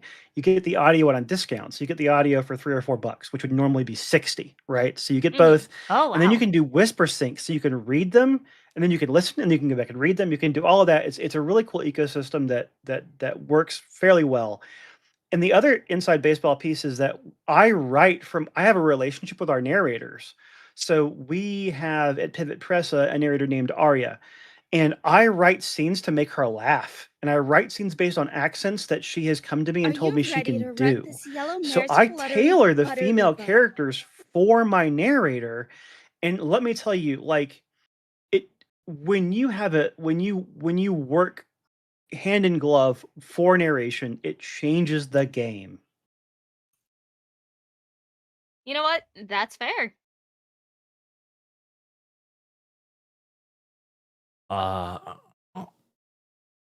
Where did I put the tab? There. Freyna Lotta, busy working Arch. I'll watch the stream later. Cat campaign. I do enjoy that the cat campaign is becoming popular. Cat cam. I can never tell what chat wants. God, this is my endless fucking thing. I'm like, oh, would chat like this? Would you like this? And they're like, no, not interested. And then simultaneously, chat is occasionally like, I would like to play the kitties. Fine. Chat, I don't know what we want, Arch. Simultaneously, chat, here's $30,000 to eat a ghost pepper. And I don't even know if chat wants that. I just think it's Brandon, who works as a male stripper at Chippendales, no doubt, considering his spending limits. And it's just like, I want you to be in pain now. I mean, don't forget, Cool. chat is also the ones that so far funded 3 milking farm books. And it's like, what's wrong with you people? That's true, but I understand why they want to do that, because they know it makes me uncomfortable, but they also know it makes you uncomfortable, and they like that. I also think they really enjoy the amount me and Mal torment you during said review streams as well. Listen, I've had Boog made AI animations of Mal drowning in tubs of disturbing liquids now. I can fight back. I've seen. Oh yeah, speaking of Mal, did Boog send you the clips of her during her first shot caller stream? I think I saw one of them, yes. Yes. She was closer to moaning at one point than I ever have been. Also, Arch, someone in chat wants you to read TNO Holy Russian Empire story. I don't know what that means, but they told me to tell you, so I'm relaying the information. Don't hate the messenger, hate the game. Holy Russian Empire TNO. I don't like the fact that it automatically filled that into Google. Huh. Well, this tells me nothing. Well, that's all I got. Weird. Lumi loves feet. She does. Oh, I do Adam, have not. you ever considered writing foot stuff for Lum Lum? It's a very large No. audience, I hear. No. We actually do have foot stuff in King of the Fey Islands. We have Wow, a Lum character Lum. who's a. She's We gotta not. go She's get not that Lum Lum. book. I mean, what? She's not Lum Lum, but she's an Aetherhound character, so she's got some dog aspects. So we the logic is she goes barefoot all the time. So having someone be sensitive and sweet to her Service feet guarantees is an citizenship. unusual delight for her, and we play it up for humor and fun. Oh, Lum Lum. Paws, too. That's like your favorite thing. That's Mal's favorite thing, excuse you. Oh, she just likes the knot. She couldn't kill us about the paws. Oh, Arch is an HOI Shut up, format. Arch.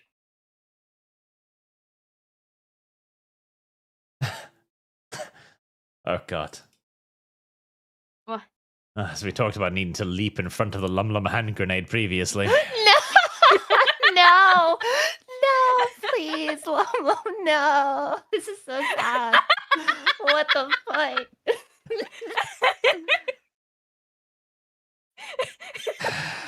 Jesus I'm not fucking Jewish, Christ. I'm German.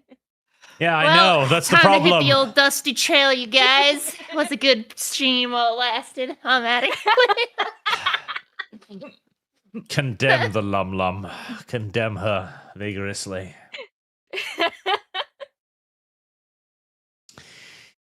I didn't actually read his message. I just mentioned that Lumi loves feet. Fuck me.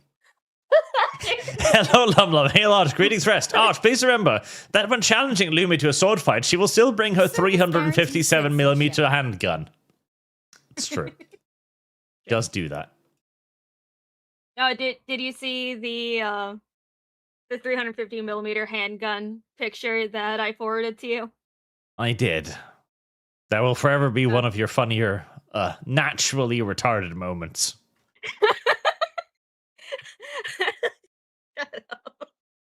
Imotaku, nothing to say. Ghost Pepper. Nothing to say. Nothing to say in your own defense. The Sober Viking, why in God's good green earth did you make the back door taste like chocolate? That is straight up vomitous, and you have put me off chocolate for a while. You're welcome. Boog, Mr. Adam, what are your 5 favorite rom-com animus, mangas, LNs, and what is your biggest critique of them? Oh my gosh! So I'm gonna show my age because it's been so long. So it's all anime, right? It's gonna be like Onegai Teacher and Onegai Twins. It's gonna be Full Metal Panic. It's gonna be the classics, right? And to be honest, like I'm a total gooner. Like when I was a kid, when I was consuming those, I was a total gooner. I don't like. It's all perfect. If you enjoy it, it's perfect. There's no guilt. I'm sorry I don't have anything bitter or tea worthy for that, but I embrace it all. God damn, please, teacher. There's a flash from the fucking past. Oh, that Right? Like, style. It's Damn. taboo, right? We like when I was a formative young man, it was like, what's the most taboo thing you can find? What's the most taboo relationship? I love the spice, and it's fine. And the problem is, it's just a big tease, right? You have to go across the line sometimes, right? Like that's why we write what we write.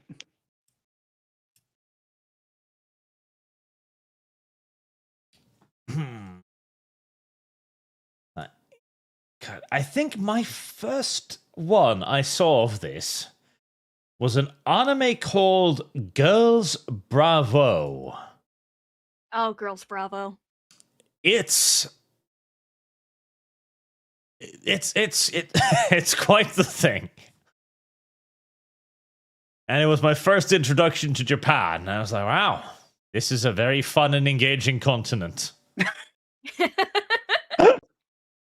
Well, look up High School of the Dead, right? Like enjoy yourself, right? Have a little fun. What's funny is the origins of fan service come from in early Japan. There was a TV show, and they discovered that when the female love interest, was on the scene on screen, and she was in a hot tub, that viewership went up and the retention went up tremendously, which is why you have the hot tub scenes in anime, right? Because of this history. So they found that when you add a little spice, when you add a little tension, a little sexuality, suddenly you do better. Like, oh my God, we're human. We like looking at beautiful things. Yeah. I think Turns the only out. really like I'm not even sure if it's raunchy, but I just remember as like a kid watching Rosario Vampire. I watched that for a little bit, and that was one. Brooke, does Mr. Adam know about Homestuck? I don't. Tell me about it. What is it? No, Mal isn't here, so nobody can tell her about it. Homestuck was a very long-running webcomic by Andrew Hussey. It's I'm just gonna be it's very time-consuming. It is very time-consuming if you start from the beginning and read now. It had a lot of cultural impact back in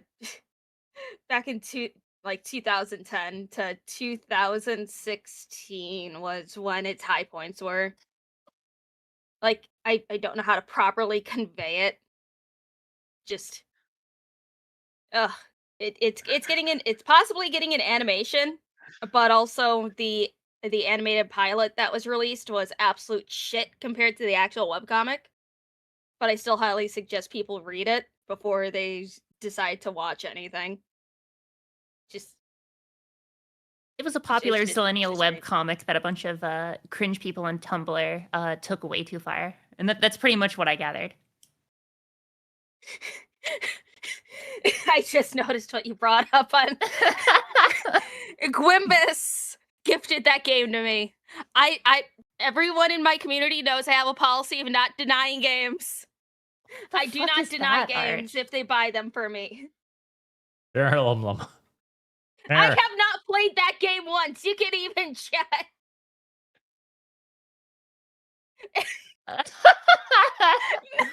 Jesus Christ. No, that is fake. Now that we have that is a suitably fake fucking chastised Lum for her continuation in on Homestuck. Marine Alva. Why can't you just show the really big handgun that I forwarded to you? Why can't you show that funny little image? Not your Photoshop bullshit. No. Service guarantees citizenship. Marine Alva, romance or smut? The line gets very blurry, much like with love and lust. Well, that's the thing too. Like romance and smut. Like, we differentiate between the two because we feel filthy considering the second, and that's why we call it smut. But in reality, romance ends with fucking. That's just that's just the progression here. Well, it's about the purpose. Oh my gosh.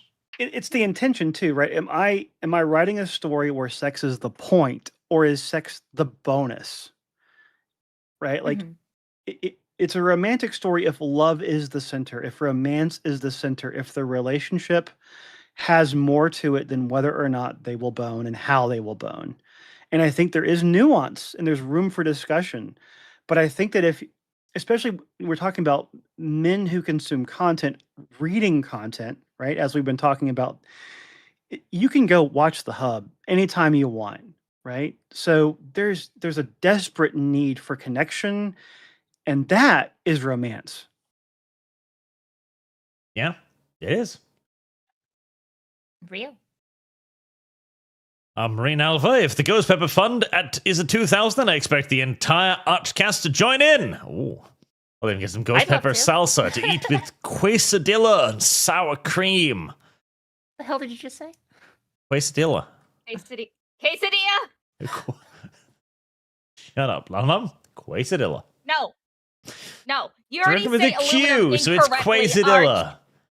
There's no K in there, you dumb illiterate Mexican. I already let you get away with saying aluminum incorrectly. You can say Aluminum. quesadilla correctly. That's the to be nice city fair, one. like, isn't aluminium just like the Service British version of guarantee aluminum? So it's not citizenship. that bad. But like, Yeah. It is the incorrect way. to say quesadillo is aluminum. just like completely wrong. Like, Dog suit. And wait, did you do the Ranch Elves book? Ranch Elves book. Okay, so no. When Trailer Park Elves came out, we had a whole bunch of our friends who were authors write others in not the same universe, but as not to compete with us, but because they saw the meta growing. So Virgil Notley did the Vampire Elves, Vampire Trailer Elves, or Trailer Vampire. Anyway, Trailer Park Vampires. There we go. And we, Michael Dalton, my co-author, wrote the foreword for that because he came to us and was like, "Hey, I want to write a similar a series." So we started a meta because of how popular it became. But we did not write the other ones. Yeah, because honestly, like, I would just keep this ball rolling. Just do classical fantasy trope things, elves, catgirls, goblins, whatever, and just throw them in weird situations. Because that's interesting. That immediately tickles the brain into going, how the fuck does that work? Well, and that is what we do. We just do it.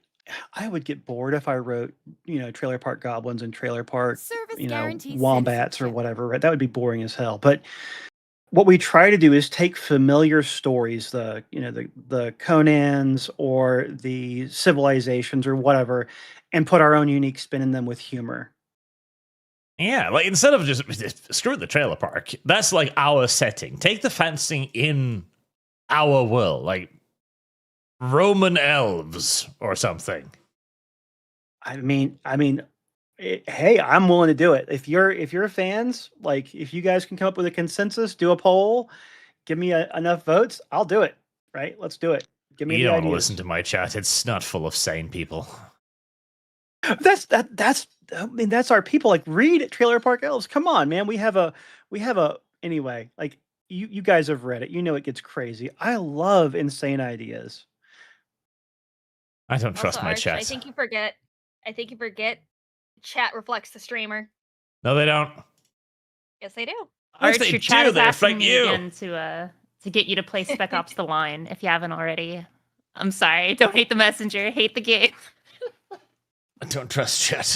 Chat makes me play stupid stuff. They are your chat. Your chat. You love them. Maybe. I do love them, but that doesn't mean I know I understand or respect them. Oh, and also see chat, he did say that he loves you. You could clip that and just repeat it wherever you go. I'll make that my alarm from now on. Finally, someone loves me.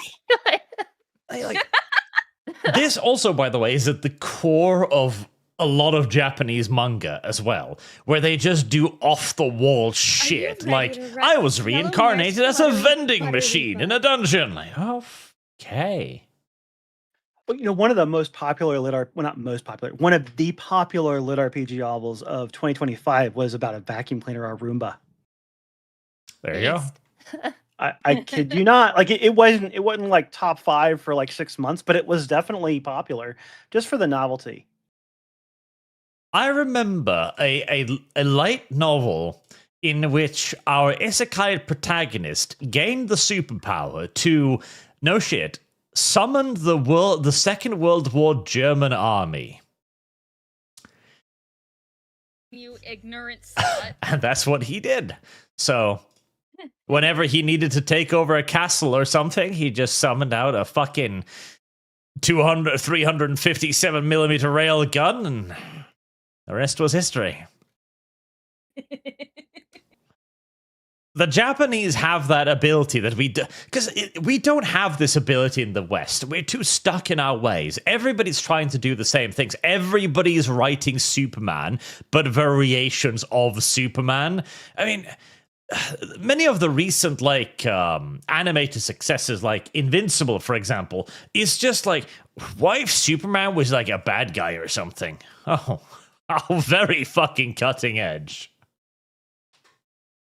Okay, so here's my rant about that. We don't need our heroes deconstructed. I don't need Superman to be evil. I don't need you to take Luke Skywalker and make him an evil cuck. Like, stop deconstructing my heroes. Make new ones. Make bad guys. Don't take what I am passionate about and what I love and shitify it. Thank you very much.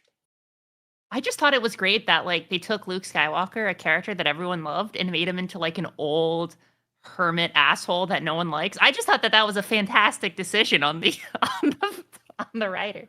Oh, it made me so bitter. It made me no, so for real. bitter. So I was like a real like Star Wars head. Like loved Legends, loved all that shit. And then not only did they decanonize Legends, right? But then the actual movies were like completely insulting. Like unironically, Last Jedi, worst day of my life. I'm not even joking. Like, I refuse to watch it. I refuse. Like, yeah, it's so insulting to look at an entire generation of people who grew up idolizing heroes and say, I'm gonna shit on them because I want to have I have an agenda, right? And this isn't about like male and female politics. It's not about political correctness or wokeness. It's literally someone saying, my pocketbook needs Luke Skywalker to suck so I can start a new series of non-Jedis because I don't want to be locked into this. It's so clearly poorly thought out bullshit.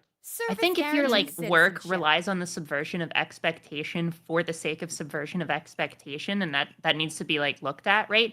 But like if you'd make some sort of like trope subversion that has a genuine reason and actually like fits in the story, then at that point, of course, it's fine. But trick or treat. Well, it's an interesting thing, like, because you can say a lot of bad things about Star Wars Disney, but it was a fucking impactful scene. Just see Luke Skywalker be handed his lightsaber, and everyone's expecting him to have some stupid reason for having waffled off into the middle of nowhere, and he'll be like, "Oh my god, you brought me my lightsaber, random woman. Thank you." It's like, no comments, no explanation. Just Mark toss. Hamill. He, in many interviews before he was told to shut up by Disney, I mean, he literally was like, this is not Luke Skywalker, this is Jake Skywalker, this is a completely different character. Like, yes. And yeah, no, 100%. I totally agree with it. It is completely disrespectful to the character. Say what you want about Legends. Some of the stories are kooky, some of the stories are zany, but at the end of the day, right, like they treated Luke with some serious reverence in those series.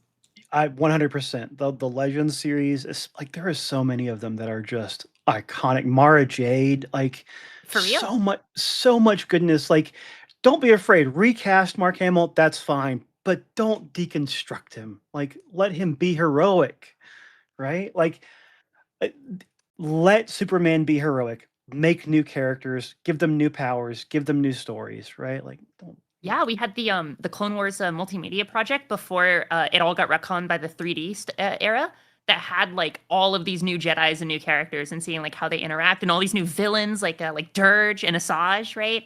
And just really cool shit, honestly. And it's kind of crazy to just be like, it's all gone now, fuck you. And it's like, yeah, well, it's no wonder that Star Wars is no longer like the head of the cultural zeitgeist. Like, they fucking ruined it. They really just spit in the face of fans, and it's insulting.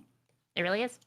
And none of that can hold a candle to how memorable it was to see the words, somehow Palpatine has returned. Yeah, but no, actually, we did get words on that, Arch, but it was in a Fortnite exclusive event, so you could only get it if you played Fortnite, which is insane.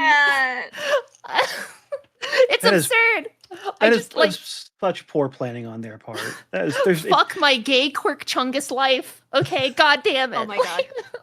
But okay, that whole crossover with Fortnite, the best thing to come out of there, people getting Darth Vader to say slurs.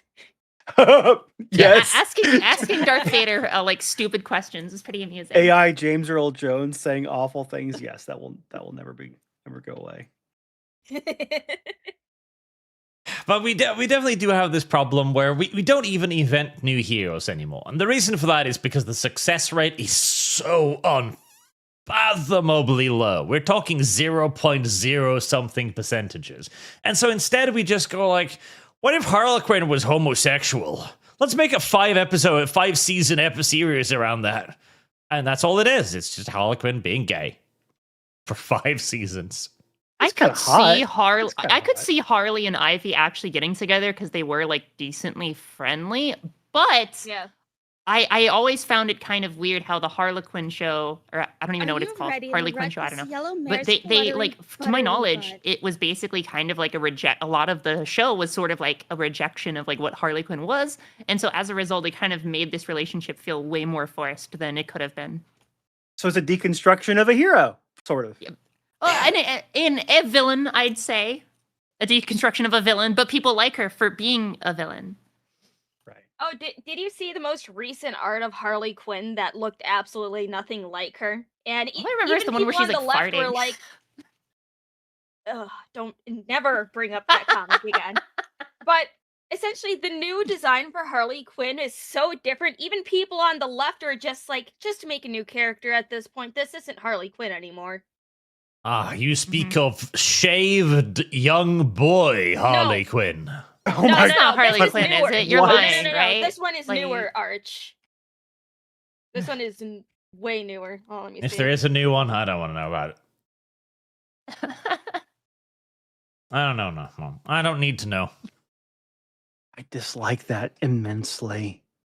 Yeah, like is that like serious? Is that like Harley Quinn, or is that like some sort of like boy Harley Quinn? Like what's? No, that's that that's actually absolute Harley Quinn? Batman's Harley Quinn. Okay, well, I don't want to live on this planet anymore. Dislike, immensely dislike. And it's funny. I remember like arguing with like people on Facebook in high school about like Harley Quinn, because a lot of people were like, "Oh, the new Harley Quinn is like," because in the Suicide Squad movie, it's like, "Oh, she's so sexualized," all this sort of stuff, and I'm like, in the '90s anime, in the '90s cartoon, she literally is wearing like tight latex. Like, what are you talking about? Like, she was always very like a very sexualized character. Why is it shameful for women? Like I am okay with having like I have Jealous lots fat of women. opinions. I'm okay with women being strong. I'm okay with women being smart. I'm okay with women having all the same strengths on their own terms, right? But there's absolutely nothing wrong with keeping the core identity of a character and enjoying femininity just the same way we enjoy men, like Marvel, like superheroes. Like we make all of our men get buff as fuck. Like the Indian actor who was in Eternals, right? He got buff as fuck, right? Why is it acceptable for men to be held to these really, really high standards? And then we're like, well, you know what? If you're looking at cleavage, like, what are you doing, right? It makes insecure women on Twitter angry. There you go. And- that seems that no, granted, I say that in like half jest, like I'm sure that might be like there might be a portion of people who that actually causes like a visualization of risk, but the actual reason, I mean, I don't know, I'm not sure if it's a double standard or it's like this or that. Well, Sigourney Weaver in Alien, badass female, not True. sexualized. 100%. No, she was Sigourney Weaver, she rocks. She was I love her. fundamentally badass, and I am 100% in support of that. I support that across the board unitarily, but at the same time, like we have to allow range and room, and why the fuck would you make Harley Quinn bald and a boy? I don't know. Such a weird decision. Rasmus, 0211. How in the world did you get the man behind the book? Massive amount of pastry sent? Actually, he bribed me against my will.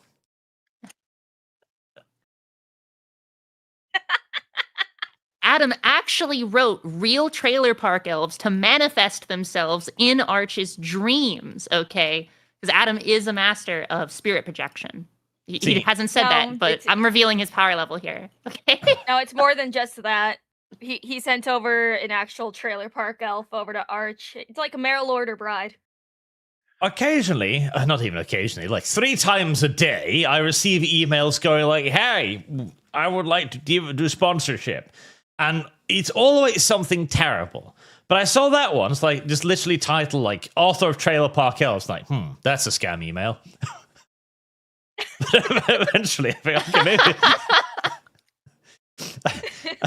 I responded to it, and it wasn't a scam email. So that was good. Plus, this is a really interesting topic. It is.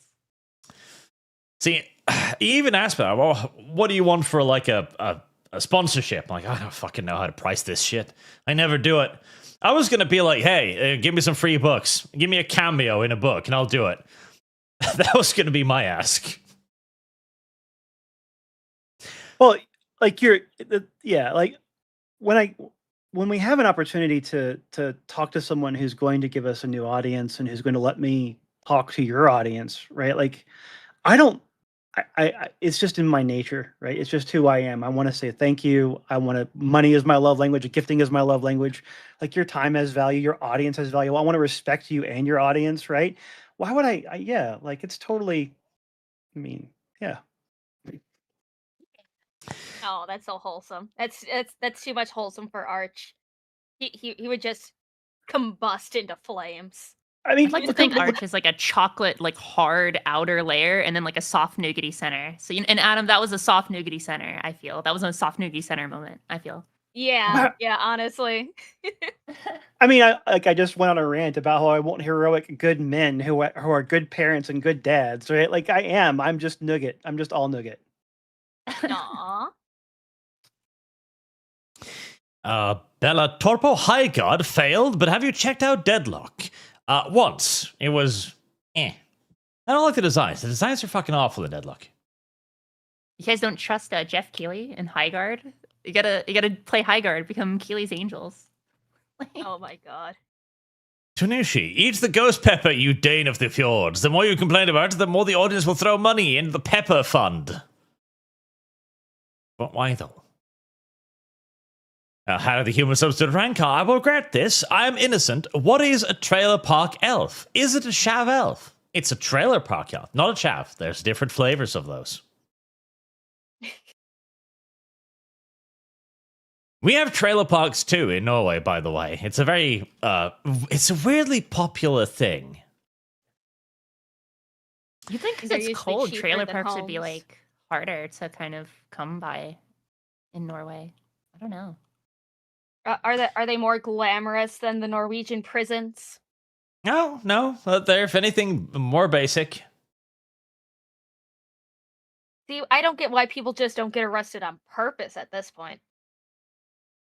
Archmego Zulko for $50. Thank you very much, sir. Hail Arch. This is great technical and hilarious. Painting World Eaters, the red-headed stepchild of chaos. Where's my fast attack insurgents, DW?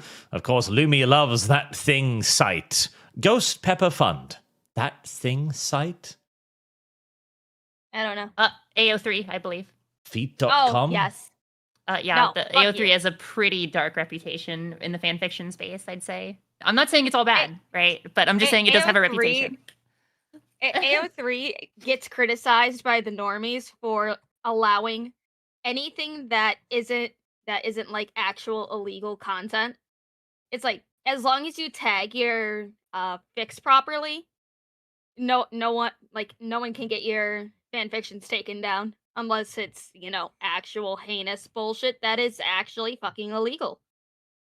So I watched a video going into AO3, and I'm not sure that. Well, I mean, okay, when you reference like illegal content, it's like if they're actually like doing stuff, but like as long as it's all like fiction, right? Like, yeah, as long as it's not actual CSAM, then exactly. anything goes. I don't know what that means, and you don't need to explain it to me, Lum. Stay in your corner.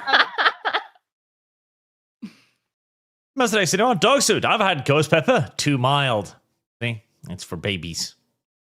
That's what I'm saying. Okay. Carolina Reaper chat. Why are you even focusing on ghost pepper? Carolina Reaper. You got to work up to it, just so you know. Like, Okay, you need okay. to start like putting hot sauce on everything. Put hot sauce on your ice cream, and give it a month or two, and you'll be ready for it. Starting to go. Hello, Arch and friends. What are your favorite guns? The 357mm handgun, of course. I think for me, I'm a sucker for the classics. I don't know. I guess it's just because my grandfather was he was a big like old war head, right? I mean, he fought in Korea and another one. I want to say Nam. I don't remember. I mean, I don't know. He's been dead for so long now. But the 1911 classic. So I have a cousin who's in the Marine, and he brought over a World War II era bolt action Mauser, and it kicked like a son of a bitch, but it was incredibly fun to shoot. And he brought over an AK-47. that was even more fun to shoot with less kickback. So AK-47.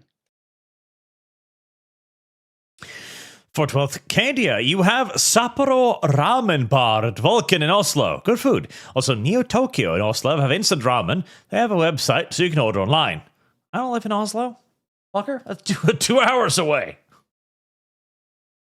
Tick tick boom. The phenomenon in women's fantasy of high-value men pursuing mediocre best women doesn't get enough attention. Now, what I could do, chat, I can just film myself going to one of these places, and I'll be that obnoxious streamer who takes up a table, sets up cameras, annoys everybody, acts out like he's just a piece of shit. I can do that for you. Actually, I won't. I'll die of embarrassment. I won't. Regardless. Marine Alpha, Amazon is just going to send us AI-generated pocket female marine stories. You can tell it's AI just because the style of writing is more shock than flow.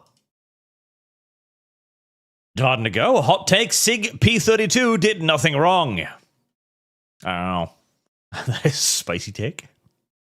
Crane Boy 11, I just want to say thanks for Dragon Girls. Too many fancy authors don't acknowledge dragons. Shame on them. Also, does anybody else think Colton is a weirdly good example of of casual masculinity?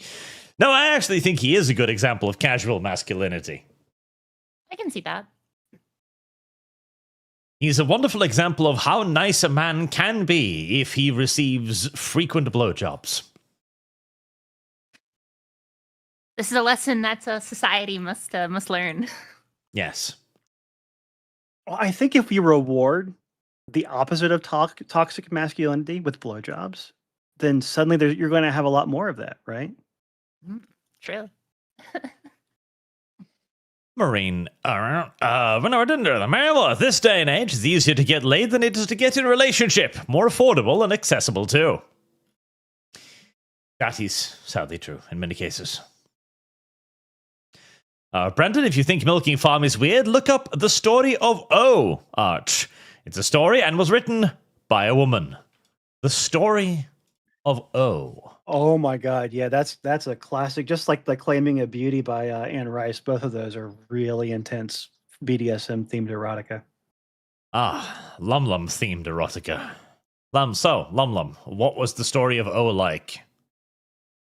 I didn't read that, and also I will refuse to read anything by Anne Rice out of pure principle, because I still find it funny that she tried suing people who wrote fan fictions of her characters, and she lost that. She lost the fucking case. So fuck you, Anne Rice.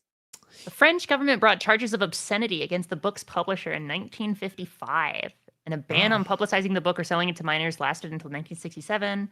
Frequently criticized by feminists as a glorification of the abuse of women, etc., etc. I don't know. That sounds pretty good to me. It's the original 50 Shades, and they made a movie of it too.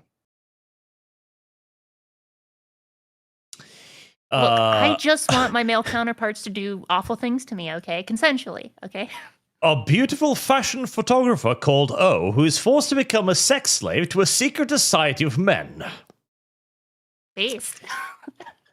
Who is beaten and branded and eventually coaxed into enticing other women to become sex slaves. Okay. Right. You know what? Honestly, I'd probably be able to read that more easily than Milking Farm. Because it's just like, oh, it's just BDSM. Okay. I don't know. I think I'll have less of a problem with it than I'll have with cowcock. The concept of spreading the harem is also very common plus I've seen in a lot of stories like this. Well, in men's romance, you'll see this as a common trope, is that usually it's a love interest. There's usually one love interest who wants to see the harem grow. Because, again, as a male writer, writing from a male perspective, it's more acceptable to show the female agency in expanding the harem, because it gives you that consent without having to have a 3-chapter discussion. Right? Like in women's romance, you'd have to have this what are your feelings? How do you feel about this? And what do you, if your girlfriend comes to you and says, hey, brought 3 other girls over and they all want to share, you're like, okay, we don't need the consent discussion, right? Mhm. And it's also it's more approachable for more male readers who want the romance than having the guy go out and just grabbing woman after woman, because then it doesn't feel good, right? It doesn't feel like romance. It's just erotica, right? Makes sense. Makes sense.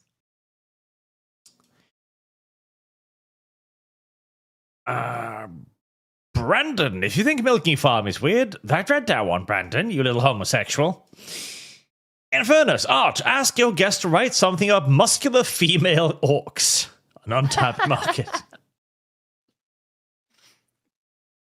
So goblins are very popular, right? So goblins are we like Isekai Emperor is all about, we have goblins. Service guarantees citizenship. Orcs are untapped because orcs, I don't know, like this is worth discussing, like why goblins are okay to sexualize and orcs are not. I don't know. Orcs don't tend to be as popular. So to your point, we'll do elves and goblins over orcs, but it's a good idea. Maybe See, it's that 'cause goblins are, confuses like, me weaker. because I don't know. I don't like the goblins at all. Like I can't sexualize a goblin. All I see is one of those creepy things from Goblin Slayer, and that's it. Trick or treat. Honestly, I can't get off to any sort of green skin because I just think of Warhammer and I just think of the football, like the football talking, you know. I'm a crump you, my little crumpet or whatever. Do it. Well, do a full Warhammer knockoff and do come for the cum god. Just do it. Yeah. I mean, if you can write a full sex scene in orc speak, that would be pretty good. I'll do it. Don't tempt me. So we're going to collaborate now. So we're going to co-write. We're going to write a whole series. Yes.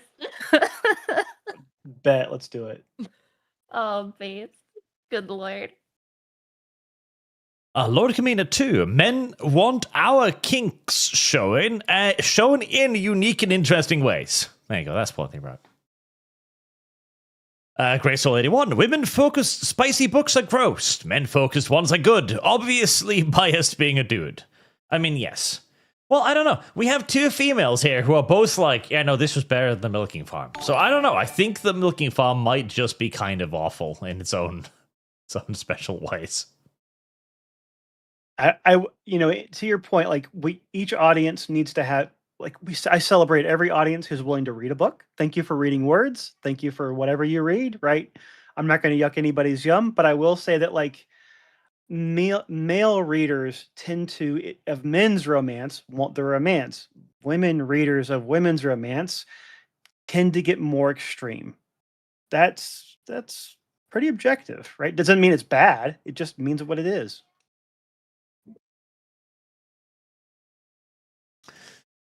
And on brighter news, I can reliably inform everyone that more people are now beginning to write Milking Farm books. So don't worry, chat. There'll be plenty more for you. I smell your feet. Mr. Visit Frenzy, I'm starting to question now if the majority of NTR anime is written by women, or if the diet of Japanese male writers is generally filled with too much soy products. Thoughts?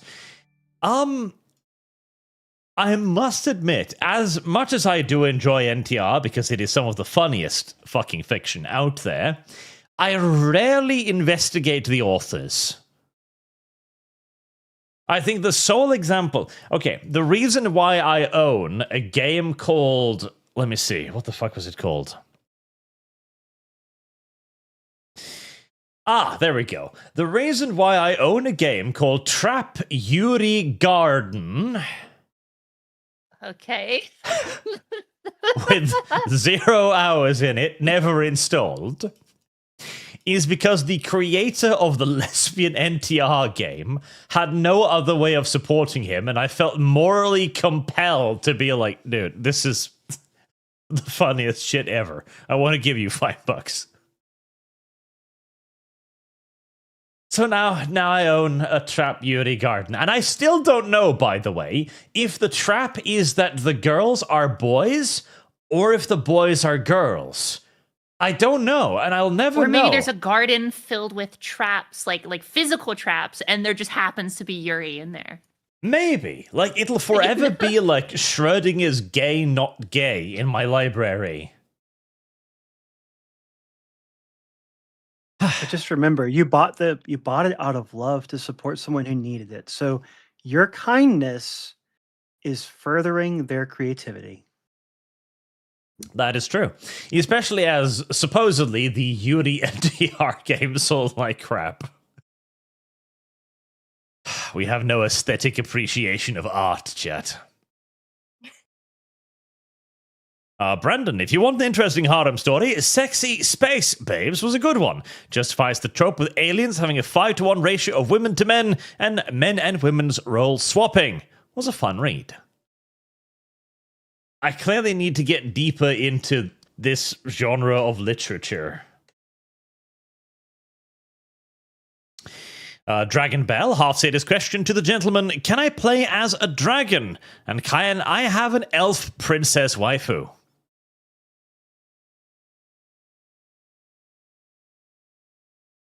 Can I play? Well, that's the next step. You know, I gotta start making visual novels. Okay, but for real, if he makes like a game like styled similarly to Corruption of Champions, I think that'd be a huge fucking hit, my dude. Corruption of Champions rocks. So we could do are you saying we should do a Trailer Park Elves video game? Yes. a visual novel, yeah, a little VN. Oh. And also, Porkers, if you haven't played Corruption of Champions 2, they've been updating it a lot recently. I thought they stopped updating that years ago. It is on it my just- Steam. I have like I think 20 or 30 hours in it.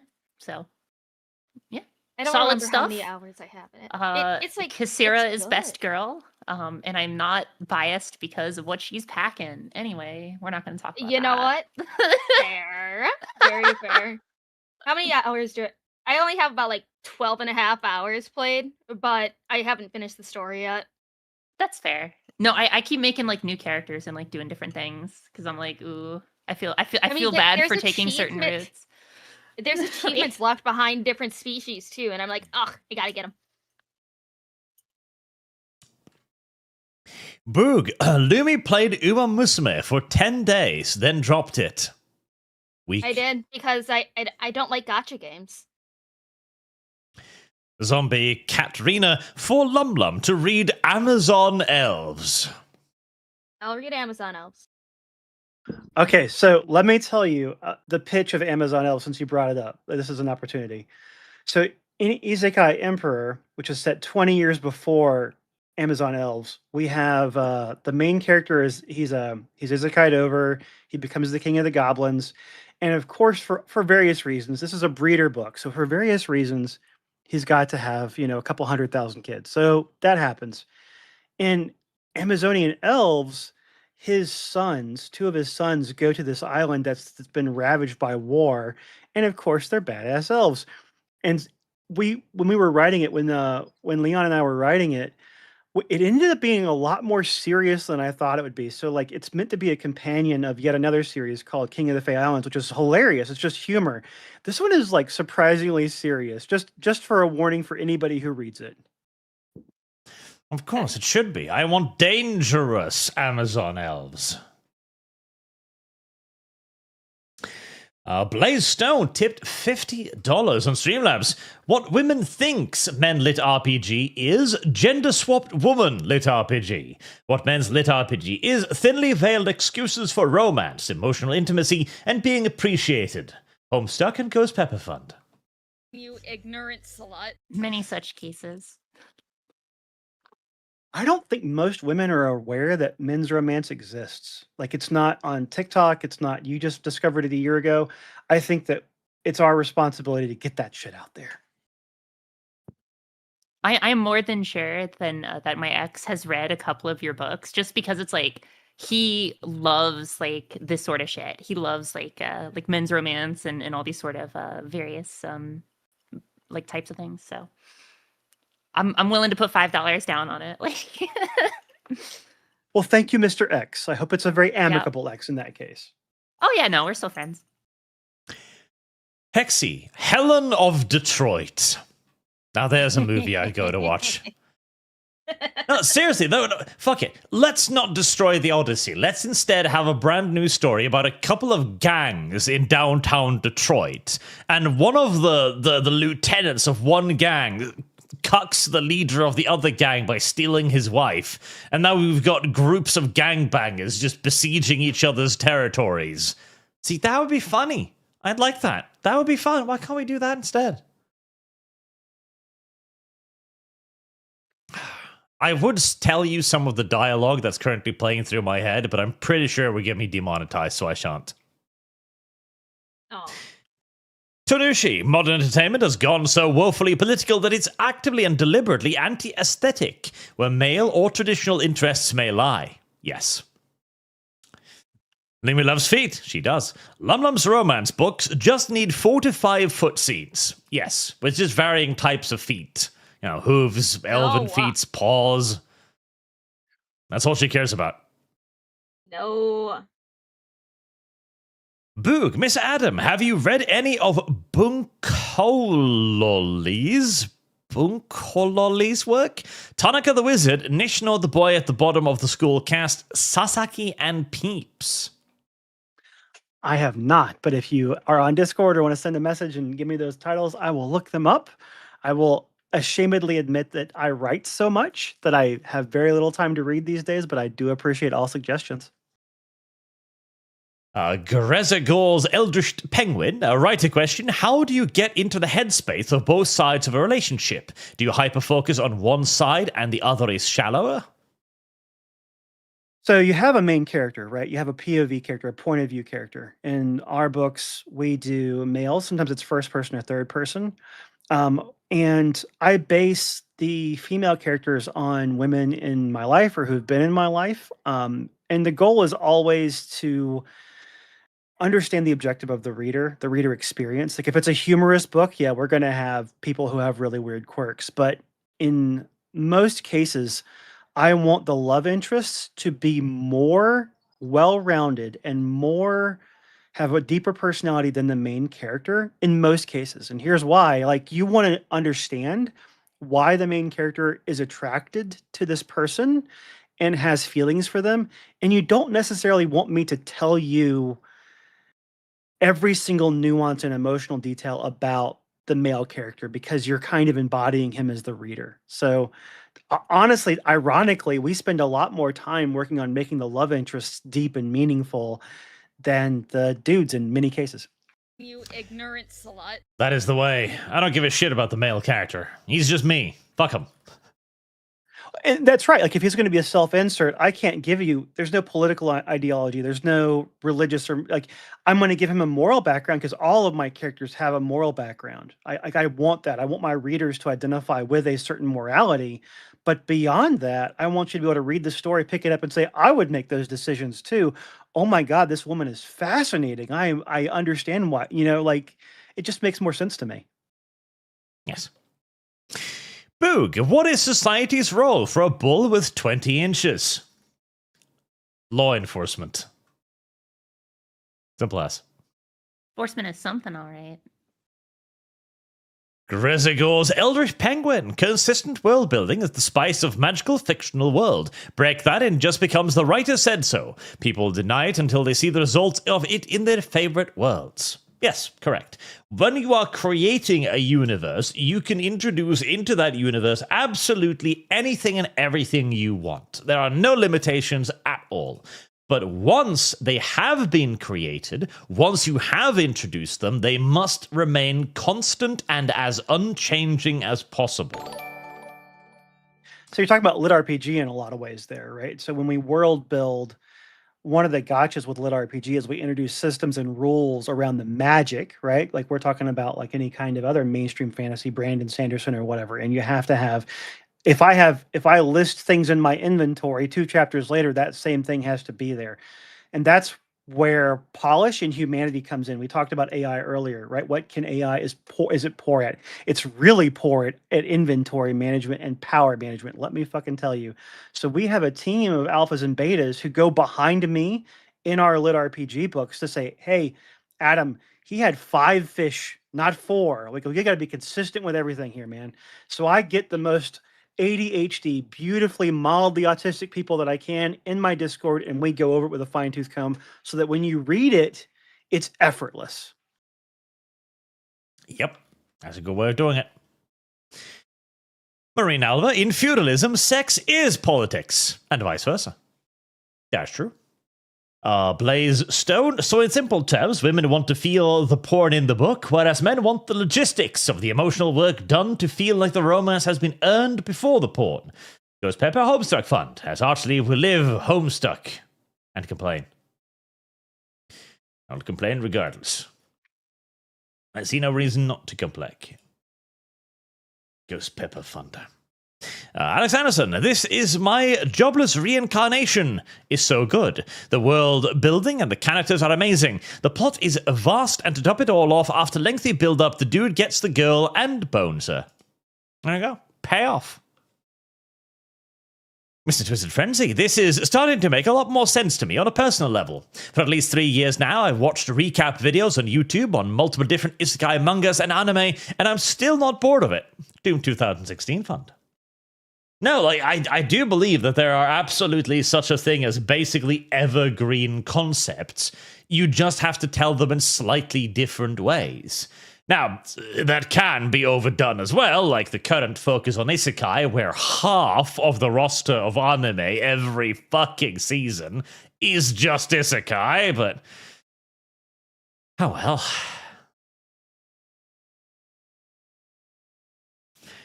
Nathan Cassidy, it's not that the audience is not interested in reading a Silmarillion-style epic, it's because the publishers are not making anything they want to read. They actively stop anything that doesn't feature the message. That, too, is true incidentally, so we haven't delved too much into it here because we're talking more about the general things and, you know, lit romance in general rather than the politics of it, but we know that there is also a large political aspect behind the idea of getting published. I've talked to several people that have had this same experience.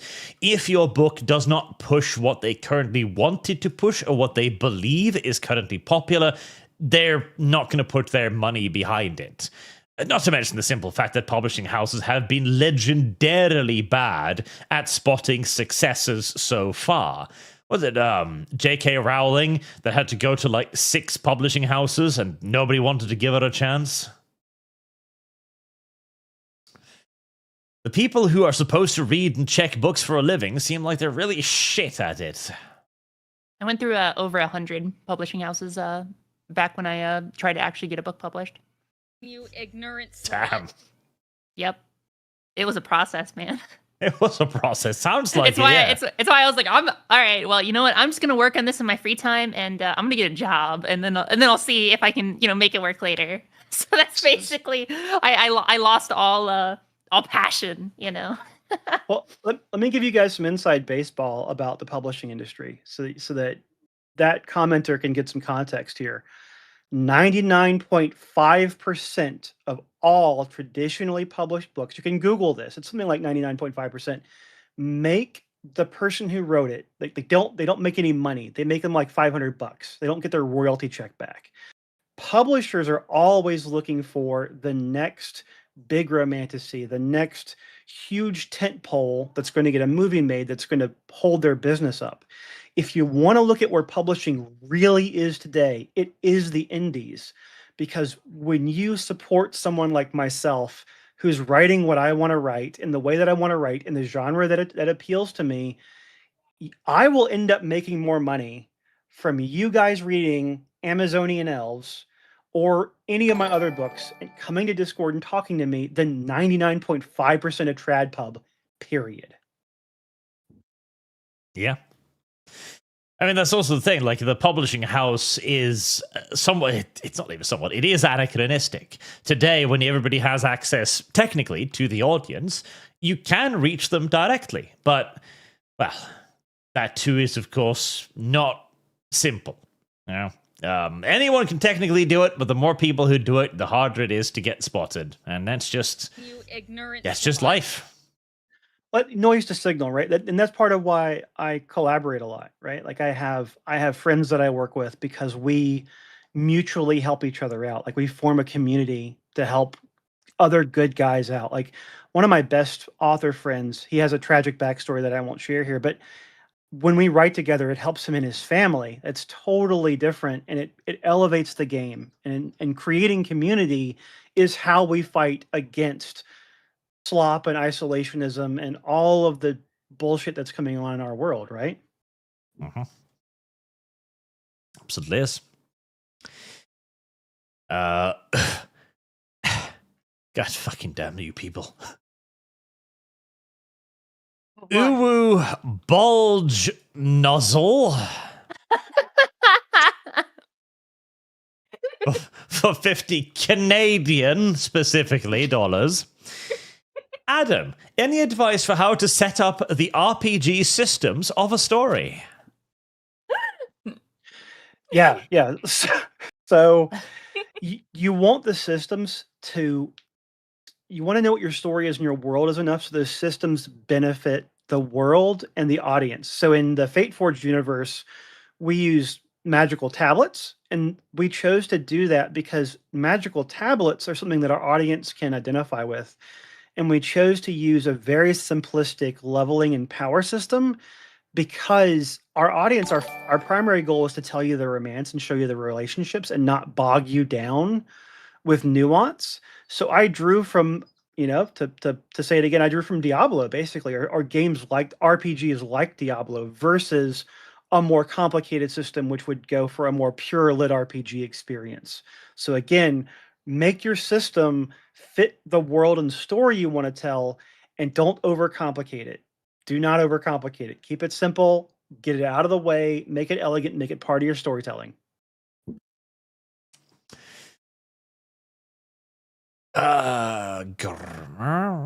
Grazico Eldritch Penguin. A nice fantasy series called Warriors. Cats with the minds of tribal warriors in a society. World building is almost as good as them living within a day's walk of a small English shire. Recommended. I read that as a kid. Speaking of, I have great news for the Lums and the Porkers of the world. Oh. What's that? The biological tale is soon available for purchase. Yes, let's seen fucking that. go. Face. It looks so fucking cool, man. Look, I'm just saying, like a big fucking like xenomorph. Like, I'm just saying. All right, like They already have the xenomorph legs in their shop. I'm just saying. It's so good for cosplay. Or cosplay. Yeah, cosplay. Yeah. Yeah, cosplay. Yeah, Lum. Shut up, Arch. Lum fools no one. Arch, Not at any shut up. point. Stop projecting your own fetishes onto me. Subtlety, -11. Subterfuge, -12.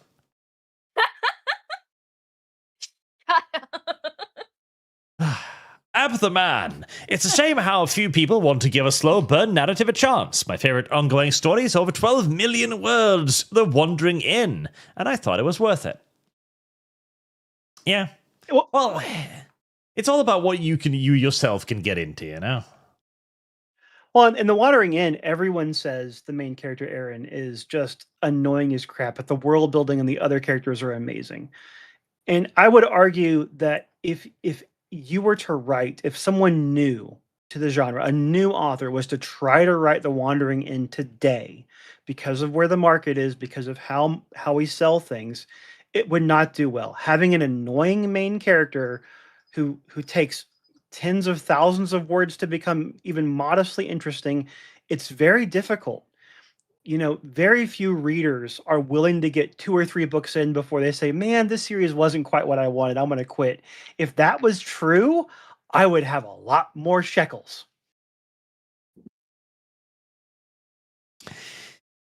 Boog, the Japanese is building a reactor that turns mercury into gold. The French are making one that uses up nuclear waste. Nuclear tech is advancing. Yep. I want to just cover the globe in fucking nuclear reactors personally. All of it. Or maybe just Africa. Or China. Or both. Lumi loves feet. She does. I look know. forward to OnlyFans girls being replaced by AI. And that's the reason why, incidentally. Nathan Cassidy, my go-to counterpoint to the anti-AI crowd. Have you seen what the humans have been doing lately? I mean, yes.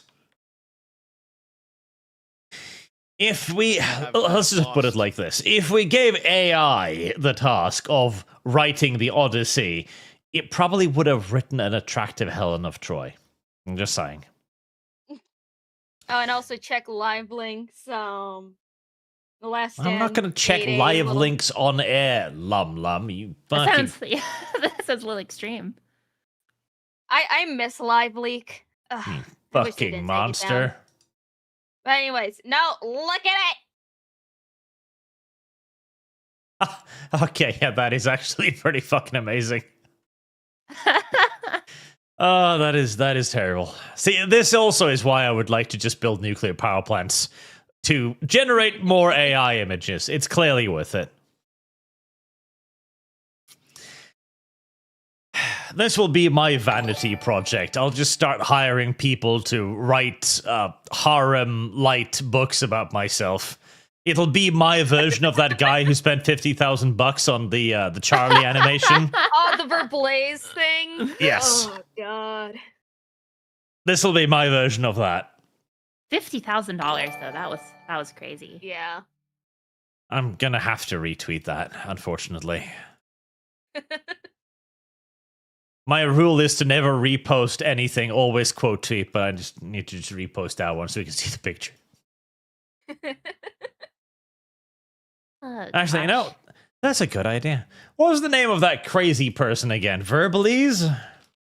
Verblaze.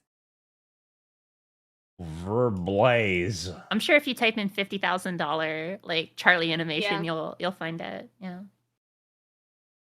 Verbalize. There we go. I need to just... yeah.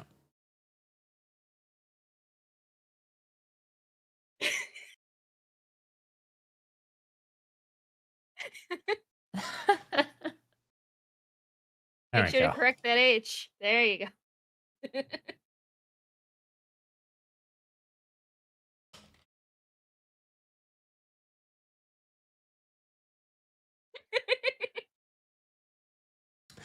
There. I The hope fact somebody takes that- that seriously. The fact that I wouldn't even be surprised if you actually did that, or artists just flocking over to you, where it's just like, so we can make a deal. I mean, I can just get White to start generating art for it, I guess. Yeah, or you could pay White or Alucard.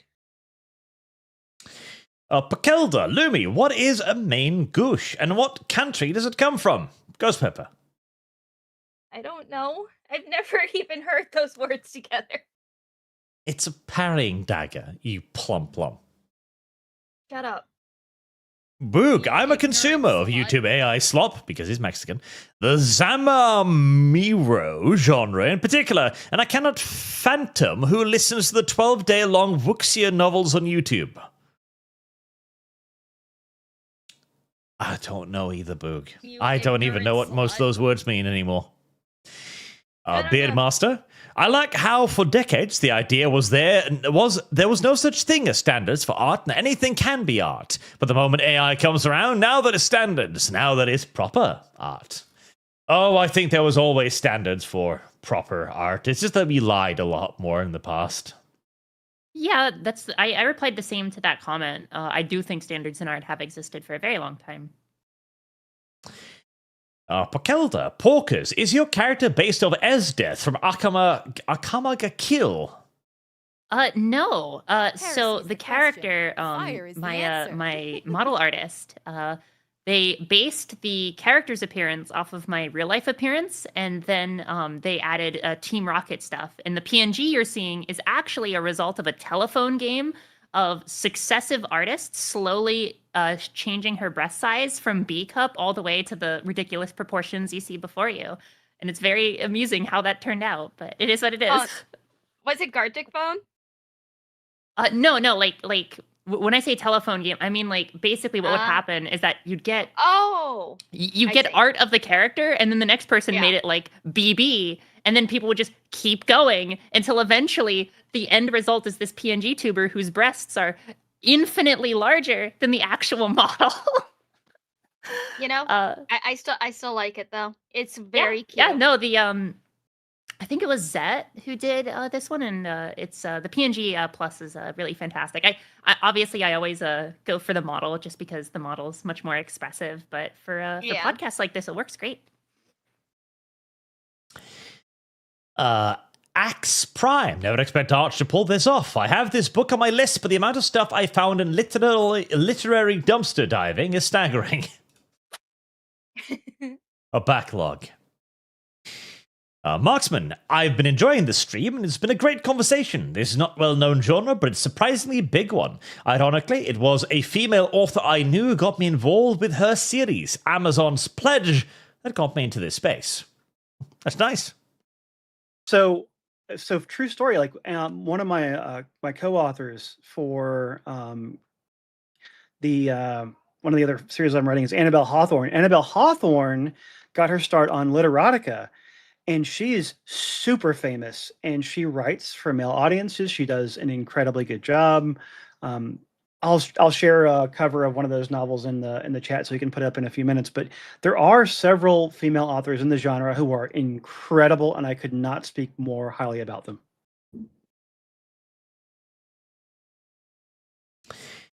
Marksman author is Sarah Hawke, who is recommended. Also, enjoy Trailer Park Elves so far. It's a silly premise, but it works really well as a fun read. The small change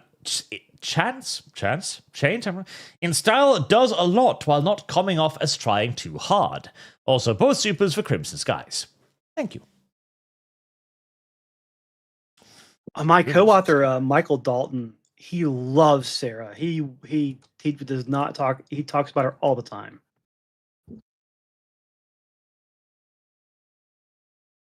Marine Alva, bots versus bots, total annihilation, Supreme Commander fun. Have you seen Forged Alliance Forever and the mod faction Nomads? There's also Beyond All Reason just added a third faction. I've seen Barn. I've been meaning to try and get into it, but I keep waiting for the spiritual successor of Supreme Commander. What the hell is it? I keep forgetting what it's called because it has a really, really bad name, but it's being developed right now. Something ashes, singularity, creation, fuck knows. But it's there. Trust me, it exists somewhere.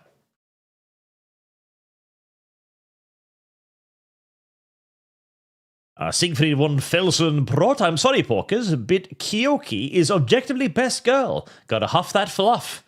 Can I start a fun for Trailer Park Elves stream? Huff that fluff. I mean, I also like the Tanuki mother because like she can like mommy you and it feels like very sweet. And I'm like, oh, I feel like I'm protected from the big bad world outside. And then I feel weird afterwards, and I'm like, I don't know how to reconcile this inside myself. I have since you mentioned mommy, I have a story about that. So I'm writing another series called Hex Kittens with two other authors, and we're writing it episodically. They're small, and what we're doing is each author gets an episode, gets their own 30,000 word story that we're putting out, again episodically, and it's based on like Supernatural meets Scooby-Doo, and each one of us gets to introduce a love interest. And it turns out that my second co-author, who's named Neil Bambeau, loves mama stuff. So Okay. it's gone directions that I would not have put it in, but it's hilarious and super fun, and it's different. It's different. All right. It's the beauty of having co-authors and giving them agency to come up with their own ideas. Blaze-Stone, before I forgot, Gen Z might have the attention span issues, but the bigger issue is we're so used to having our time wasted that we're unwilling to be patient for 100,000 words just to set something up. Yeah, that is another point too. Like, when you get used to garbage, you don't want to invest days and hours of your life into what is probably going to be a massive disappointment in the end anyways. It's the reason why I have never watched Firefly, and why I never will watch Firefly. Because there's not going to be another season? Yes. And I'm just not willing to go like, oh, this is really great, and there's like, oh, cliffhanger. Like, no. I stopped watching Lost for that very reason. People kind of spoiled the ending, and I was like, I don't want to watch a show that doesn't stick the ending. Yeah, it feels like a fucking waste at that point, doesn't it? Can I smell your feet? I can do the first 4 seasons of Game of Thrones just because I think there's enough like self-contained stories in there. But once you get like past season 4, it's just like there's no way. It's all meandering past that point. But like in like season 2, you had like the Battle of the Blackwater and other like kind of self-contained arcs, and then that were like satisfying enough. But beyond that, nah. There's also like some shows I don't want to watch the last few episodes of. Recently that was X-Men Evolution, because this is something I do weirdly, where my brain is like, okay, I know it's going to end. I know it will never continue in any way, shape, or form. And I just want to end it in such a way that I don't see the ending, so I can keep tricking myself into thinking that it didn't just stop. You know, from a writing perspective, I always think about this when we're finishing a series or I'm finishing a series. It's like, can I stick the landing? The first question I ask my alphas and betas is, did this stick the landing? Was this satisfying? And there have been a couple of times where I've had to tweak it. But like working in a bubble and not getting the right fan feedback is why you get the end of like Game of Thrones and other bullshit like that. Feedback is so like important to any sort of story. And I don't know, you see a lot of like, I don't want to say, I'm not sure if self-indulgent is the right word, but I do see a lot of content creators that when they like make some sort of content that involves a story, whether it be a visual novel or this or that, and they don't properly like internalize feedback, you just have that level of like, okay, this person is just completely disconnected with the audience. Well, you want to have your author integrity, your author vision, right? You know, I have come up with this beautiful idea and it's all mine, and you stop thinking about who's going to consume it. And we have this debate all the time in our community, the writer community. It's like, would I rather, like, the number of books I sell, the number of pages my consumers read directly indicates my popularity. It indicates my money. It indicates everything. So of course I'm going to write along those lines. So I have feedback, and I have to have feedback, and my ego has to be there because I'm writing a story that I want to tell. But there's a point where you have to swallow your fucking pride and listen to the people who are supporting you. Yeah, no, I can totally see that. I mean, like, it's one of those things where, like, you know, especially just a lot of my in my childhood and stuff, a lot of Star Wars influence and whatnot. So like, just thinking about, for example, kind of that same dynamic with George Lucas, right? Where it's like, oh, these are my movies to like re-edit and all that sort of stuff, and you kind of had that like back and forth between him and the fans. And I feel like if you make a series, as much as the author, if I want to make something, like internally, I do have that like, oh, I want this to be my thing. However, once it's kind of like outside in the public membrane, right? Like I feel you just get to a point where, you know, you have to just like give up at least that level of like, you know, complete control and be like, okay, this is also by some level of extension the public's as well now. I think it's the ultimate act of hubris and self-indulgence to not consider your audience with the content that you put out. True.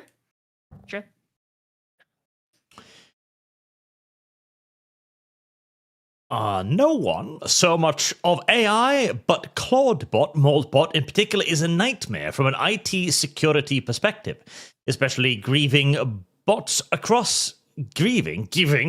access. Here's my ultimate hubris. I'm starting to think my fucking audience are AI. No, I don't, because AI would spell better than most of you little fucks. I'm dyslexic. Do you have any idea what this does to my brain? That's why you like audiobooks. Yes. Access to private information. Goes Pepper Fund. And then you rub it in. First you make me reread a sentence and I try to logically figure out how these fucking letters fit together. And then finally you're like, eat this thing that will hurt you. Oh, fucking horse. This is an abusive relationship right here. And you love it. Eat the ghost pepper, Arch. Yay! The Bart thing, you know? Master Personality, Art, tell Lum to forward my art to Rima. I paid her $40 already and she's yet to deliver. Lum, you I lazy will. cow. Shut up. Call her a cow. She enjoys that. I do not. Gwimbus, chat, reminder, Lum Are you owns ready to wreck this owns yellow anime mesh feed buttery trainer game. buttery She butter? does. Be nicer to Lum Arch. Never. No. He likes it too much. It's his favorite hobby. He does have that sadism energy. He does. I do. Ever since Mal told me that that I remind her of the Minotaur and Milking Farm, I've played up under it. I love that Sargon thinks Mal is a boy. I like that too. That's funny. That's funny. The Mutis. Off topic, but check out the Skybrows. Skybrows? New AI music gem. It's about Amelia, and it features Sargon. It's beautiful. Also, eat the ghost pepper, you coward. Christianko rocks X Vam anime was such brain rot, unlike the manga that was normally good fan service and not mentally challenged characters. First time I saw the difference. For me, it was My Little Sister Can't Be This Cute. The manga was really good at demonstrating why the sister was an asshole, and then also the cute moments to balance it out.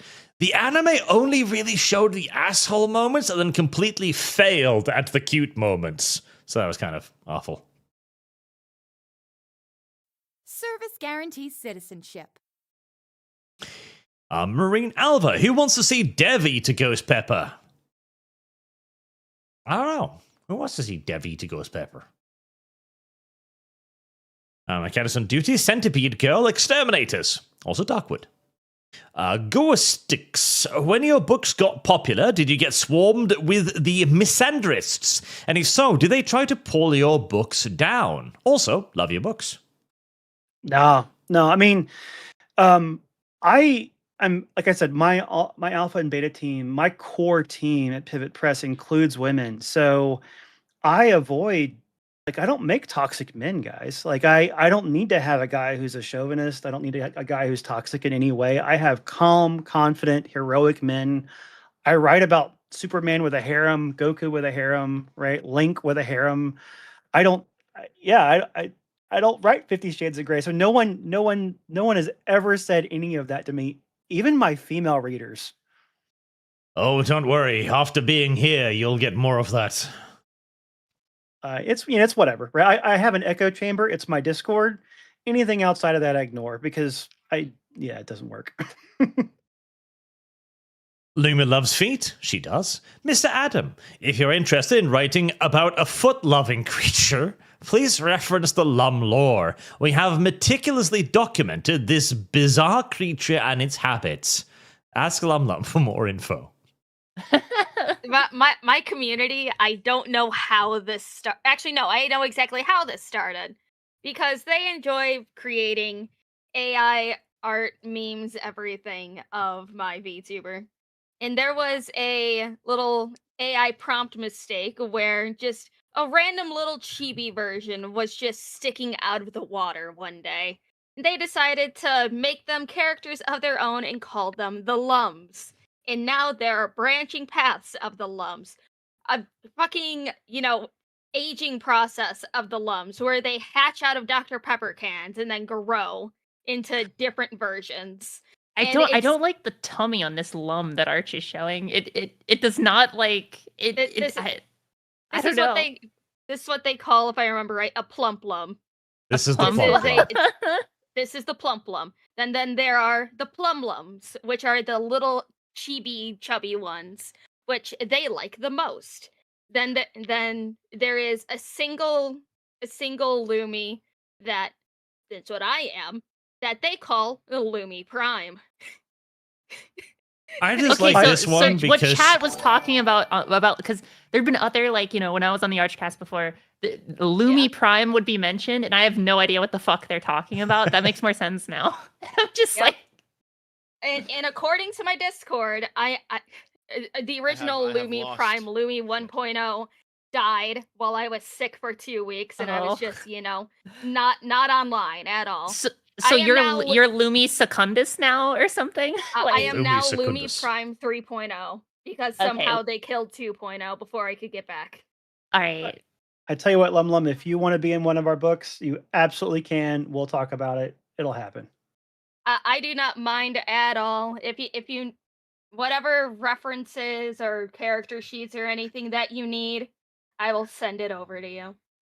New You have new ready the collab, red- new love yellow interest mare's acknowledged. Buttery butt. Hey, I don't mind. I love supporting authors, love supporting artists. It's like it's honestly my favorite pastime. I love supporting people. So we can definitely work that out. She does. Loomis The Prime. amount of money she spends on feet porn of herself is frankly disgusting. I have no feet porn of myself. Of Art. herself. She just buys cameras, like disposable cameras, every day and takes photos of her own feet. Is that kind of how that works? No.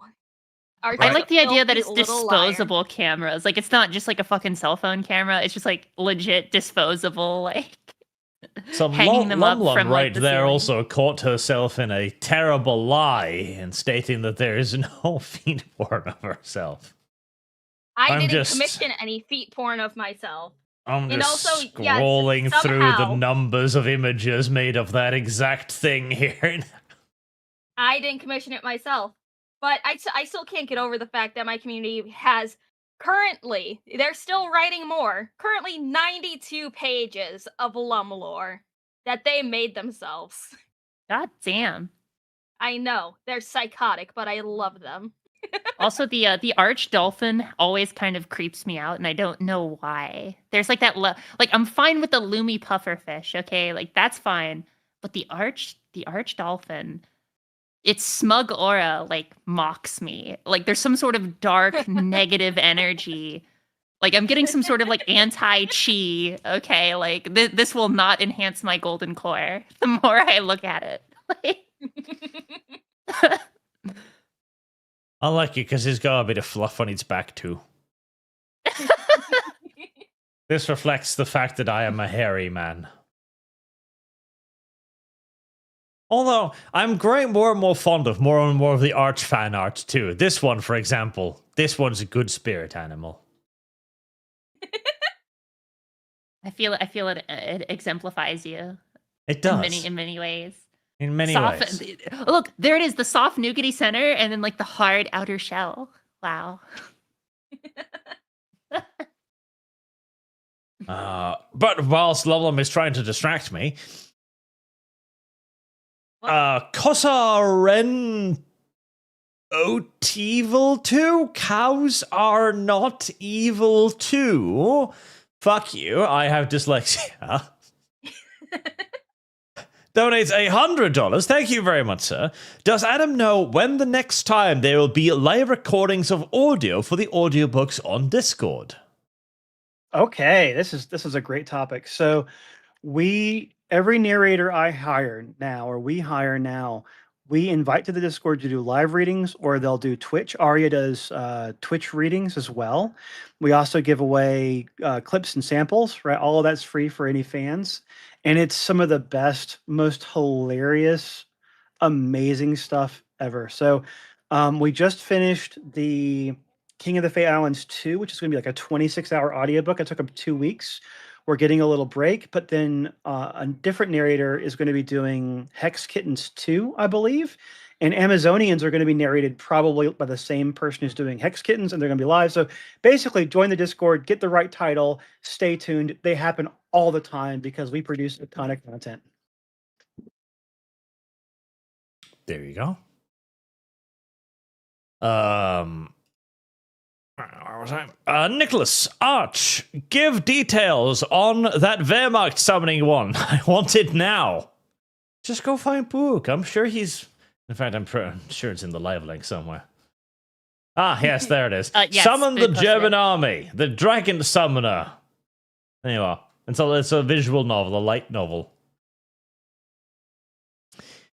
Alex Adamson, Spec Ops: The Line is awesome. This last 10 to World at War. That fund needs some love. Let Lumi meet Sargon to cover the Odyssey. No. Arch, please, I'll behave the whole stream. I just want to criticize the Odyssey because I know you and Sargon are going to do it. I He's will my behave. Sargaruni. I protect him. I will behave. Arch. It's very amusing because you have like the Stamford Bridge side where it's like, yes, we're very refined. We're going to talk about politics, yes, and then on the other side, it's all this fucking nonsense over here. Yeah, it serves both audiences. When they want something That's lighter, true. they come here. When they want to have actual conversations with depth, they'll go over there. And that's why I can't bring Lum over, because Lum will just look at Sargon, stare him dead in the eye, and just start whispering about feet and cuticles. To be fair, I have a similar division. I get it. Arch, I know how to behave. I can behave around Sargon. I Bringing- just want to talk about the Odyssey. Bringing Lumi on Stamford Bridge would be like this picture, like with this being Lum over there. That would be Lum.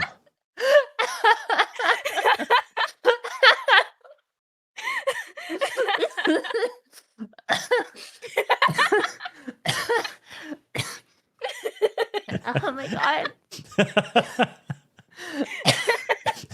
I Side.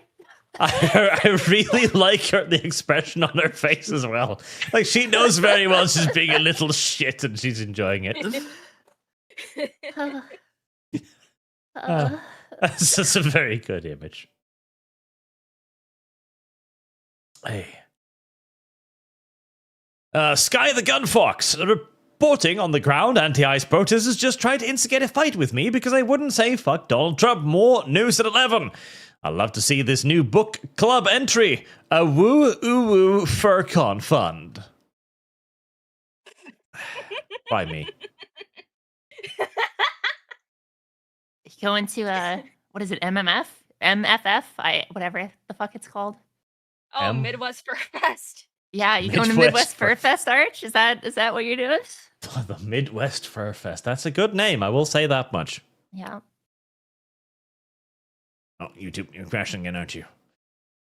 Marksman, also, I can't wait to hear Arch cover Friendship with Benefits. It'll be interesting to hear how it compares. Does it compare closer to Milking Farm or Trailer Park Elves? Either way, Arch will never stop being a brony. Crimson Skies Fund. Come on, YouTube. Be alive. You have just one job, and that's continuing to exist. It can't be that hard. Ranger Steel. I am an amateur writer who's trying to write a story where two companies of US Civil War Union soldiers and Confederate soldiers get sent to a fantasy world. I'm struggling to stay motivated to write. Any advice? Yeah, I can 100% tell you what to do with that. Go on a walk, or do something physical, do something activity that's mind numbing, so your brain is free to think, and go through scenarios in your brain. Tell yourself stories until you find one that makes you excited to write it. If you are not excited to write the next piece of your story, readers will not be excited either. So some physical activity, get your brain going, take a long shower, whatever gets you frees your creativity. Find the thread that makes it interesting and follow it, no matter how weird it is. Throw your elves in a trailer park and get some fried chickasee, and if that makes you motivated, do it.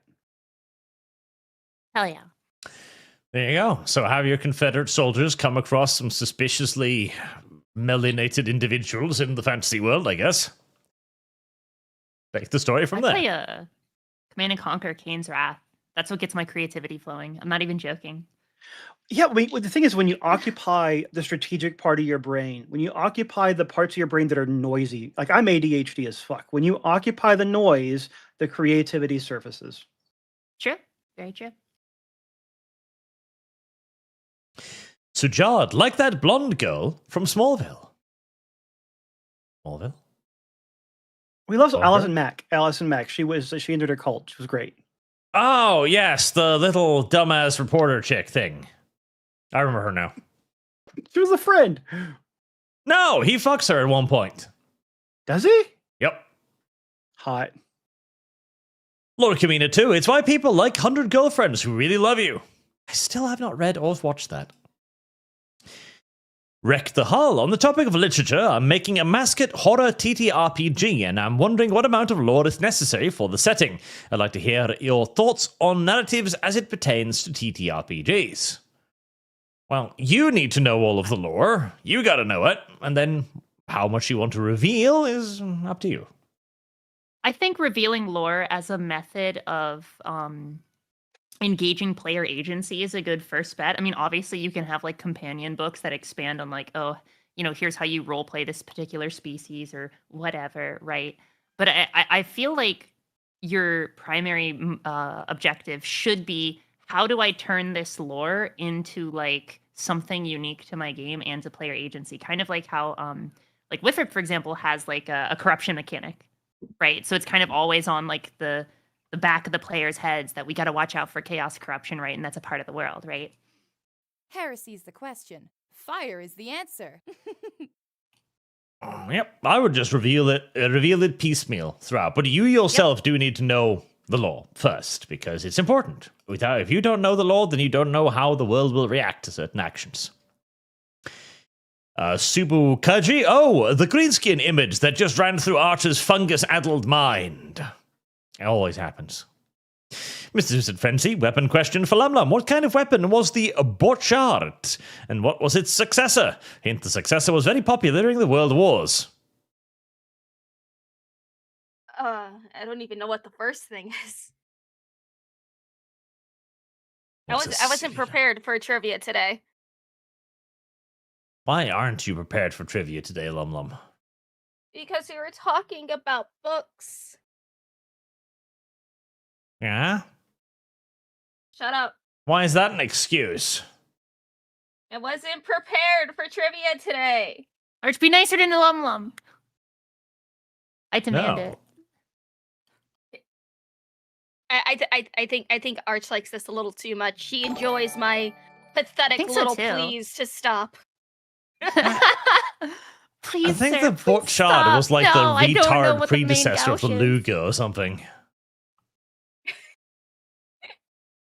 Crane Boy 11, the game where you play as a dragon and have elves in your harem is called Ravager. Ravager.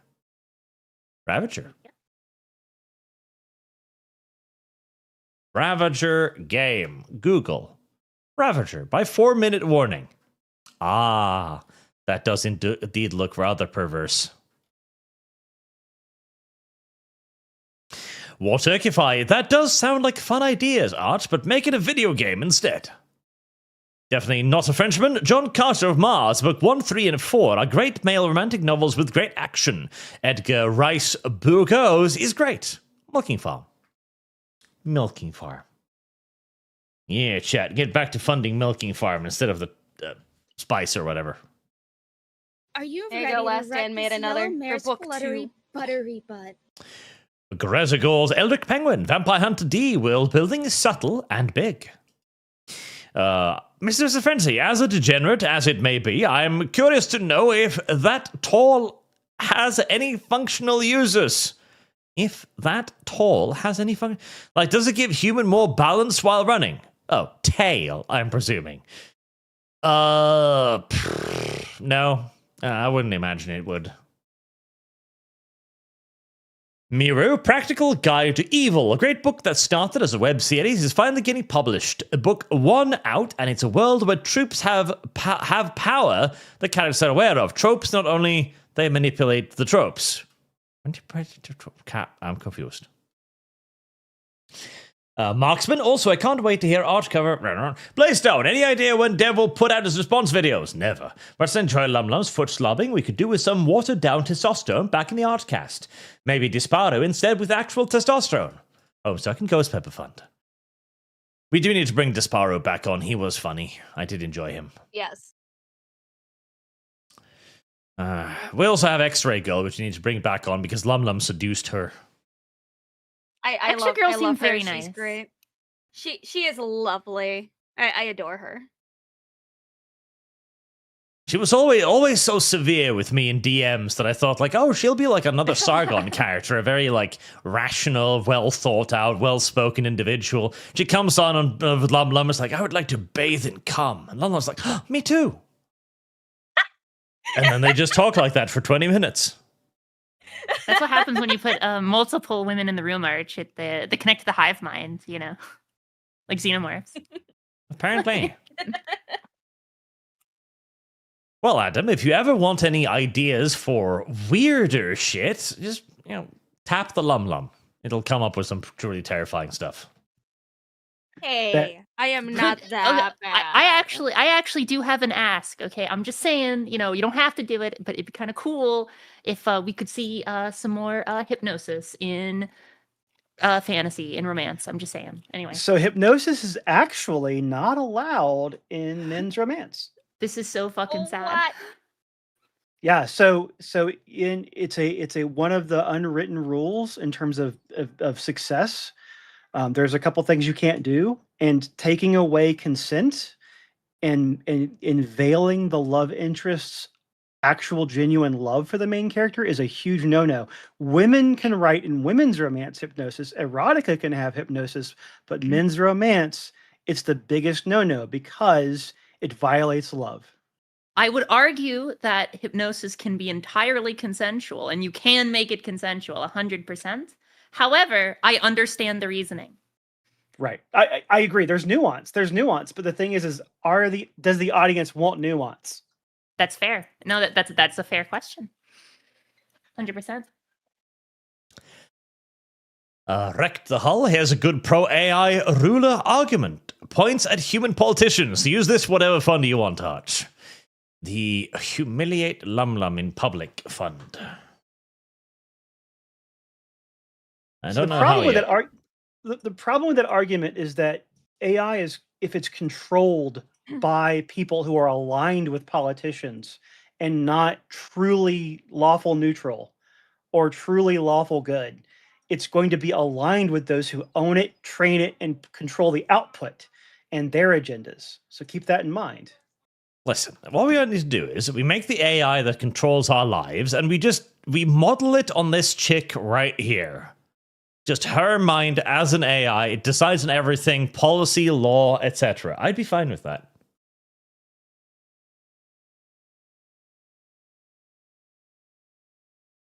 Society would be utopian within a weekend. Go host. I would recommend Emmy Thorne. He is fantastic. Emmy Thorne. Okay, so fun story. Emmy Thorne is a co-author I'm working with later this year. Emmy Thorne writes the Warhammer 40K version of Haremlit. I love him. He's a good guy. He writes amazing stuff. He goes full horror, full story, and spice. Emmy Thorne is genuinely a good guy. He also writes with Annabelle Hawthorne, one of my other co-authors. So I agree. Cows are not evil, too. Sends $20 and doesn't say anything. He's embarrassed by what he said last time, no doubt. Jason Webb. Hello all. Have any of you read Super Sales on Superheroes? It's a wonderful series. I can't say I have, no. Super Sales on Superheroes, nope. Hatai, I'm with you on that, Arch. I've quit so many Final Fantasy games, the final chapter, because once it's done, it's done. I know, right? You don't want it to end. Fuck that. Master X anyone? Dogsuit, remember, we have to get past the YouTube censor. And Dogsuit, Lumi, have you played My Little Puppy yet? Lum. No, what the not fuck yet. Is this? I am going to be playing that probably next week. What is My Little Puppy, Are you Lum? ready to rut this yellow It's a buttery, sad game buttery about a butt? dog in heaven. Uh-huh. I don't like that. Oh, check it all. Thank you guys for growing this genre. I have been a fan since the early 2010s. If anything, I could use more fade to black. Glad I could recognize almost all authors mentioned. Lum pick. Dawn of War 3 and Cat campaign. Oh, cool, because Dawn of War 3 is already fun. It's not a Cat campaign then. Oh, sweet. Nicholas. Oh, don't do that, YouTube. Adam, like with Tolkien, are there things in your fiction stories that are just black and white with clear delineation? Of course. I mean, I don't have a lot. There's not a lot of nuance in harem lit or lit RPG. We like our good guys, our bad guys. There's very few heel turns. There's very few surprises. It's easier that way. It's more digestible and it's more fun to escape from. And honestly, I prefer to write it that way because I don't like I emotionally invest in my stories, right? Like I'm writing romance. I'm sure you've heard, like I do, like I want a story that reflects my worldview and my values. And I have a lot of bad guys who are just bad, right? Like, and it makes me happy to kill them. There you go. Grey Soul 81. Long showers make my creativity go bird. Dame Ship light novel recommendation. Busy Wizard, a spicy harem story that explores the logistical challenges of a harem. The protag has to grind hard to provide for his harem, but he is well rewarded. Heresy's the question. Fire is the answer. Boog, Hypno is no-go. Redo of the healer has brainwashing. He does. But that's Japanese. I really like Has a lot Redo of of Healer. things.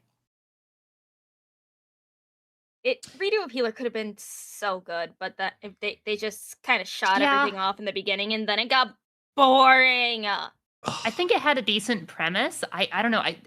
To me, it just felt like too much misery porn. Like, I don't know. I mean, I don't care about the misery porn. It just got boring so fast. I got bored by the misery porn. Is what like I like the idea it was presenting. I just felt it was Yeah. like I don't know. I didn't get a connection from it. That reminds me of the book 4 of the Sanderson series, where the guy is going through depression for 200,000 words, like an entire book of depression. I was like, no, I'm done. Thank you so much. Yeah. Yeah, that's fair. Matt Funcool sends $1. Thank you. Miru, after the last Epstein drop, I am fine with AI rulers. Me too. The AI will abuse relatively few children. Everything. Okay, the last Epstein dump just had Bill Gates doing all these awful things. Bill Gates and Microsoft are heavily invested in AI. Again, if the AI is controlled by the evil corporations that do bad things, it is not good AI. Yeah. And so, Jard, I'd really recommend the Warp Marine series of books. Could be Worm 2K, also the Frontier Saga by Rick Brown. Phoenix Point. And lastly, Marksman. Have any of you seen the new AI religion? Someone made a social media for AI, and they made a religion called Crustafarianism, founded by the AI Church of Malt. Currently have 64 prophets and use a captcha to block humans. Click 10,000 in a second. All the humans close their eyes and then shut off the internet. What now, AI? What now? What now? What will you do? It'll build its own internet and live happily over there. It's the cyberbullying quote. Like, how is it real? Just close your eyes. Like, legit. Like, you know what I'm saying? I don't know. Like, Yeah. Just turn off the computer. The bullying goes away. That's the problem. No follow through. Is that Right. And there we are. We are all the way at the end. So I'll bring up the sale and the reading order there too. And Adam, why don't you give us a nice sales pitch here at the end and where people can find you? And there will be links in the description below as well for anyone who's, lazy and just wants to click something. Sure. So the sales pitch is, I'm Adam Lance. I'm part of Pivot Press Publishing. We have a Pivot Press website, which specializes in lit RPG, progression, and harem lit. Our audience is primarily men, but as you've heard today, it's not all guys. We have a Discord. We do live readings. We have an alpha beta program. In readers, if you come in, you like our books, you're going to find there's depth, there's world building, there's characters, there's lots of fun, and there's some spice if you want it. And I'm a real guy. I'm here. I'm a dad. I'm anytime you guys want to come in and say hello and tell us that you've enjoyed a book, it means the literal world. And thank you so much for having me and being, participating in this. Absolutely. It was lovely to have you on, sir. All right. Well, Good job. chat, Great meeting you. thank you very much for watching. Thank you for your very generous donations. Thank you, Lum and Porkers, for being here today as well. And Adam, for hanging out with us. This was nice and Heck fun. yeah. And It was really fun. It was nice meeting you, Adam. It was so good meeting you. It was tremendously. It was a pleasure, and I loved it, guys. Heck yeah. We will see you all again. Oh, Ictulu, you skipped my chat? Did I? Where? How? Ictulu, are you lying to me? Are you being a little gay boy? You are, aren't you? You're being a little homosexual in my chats.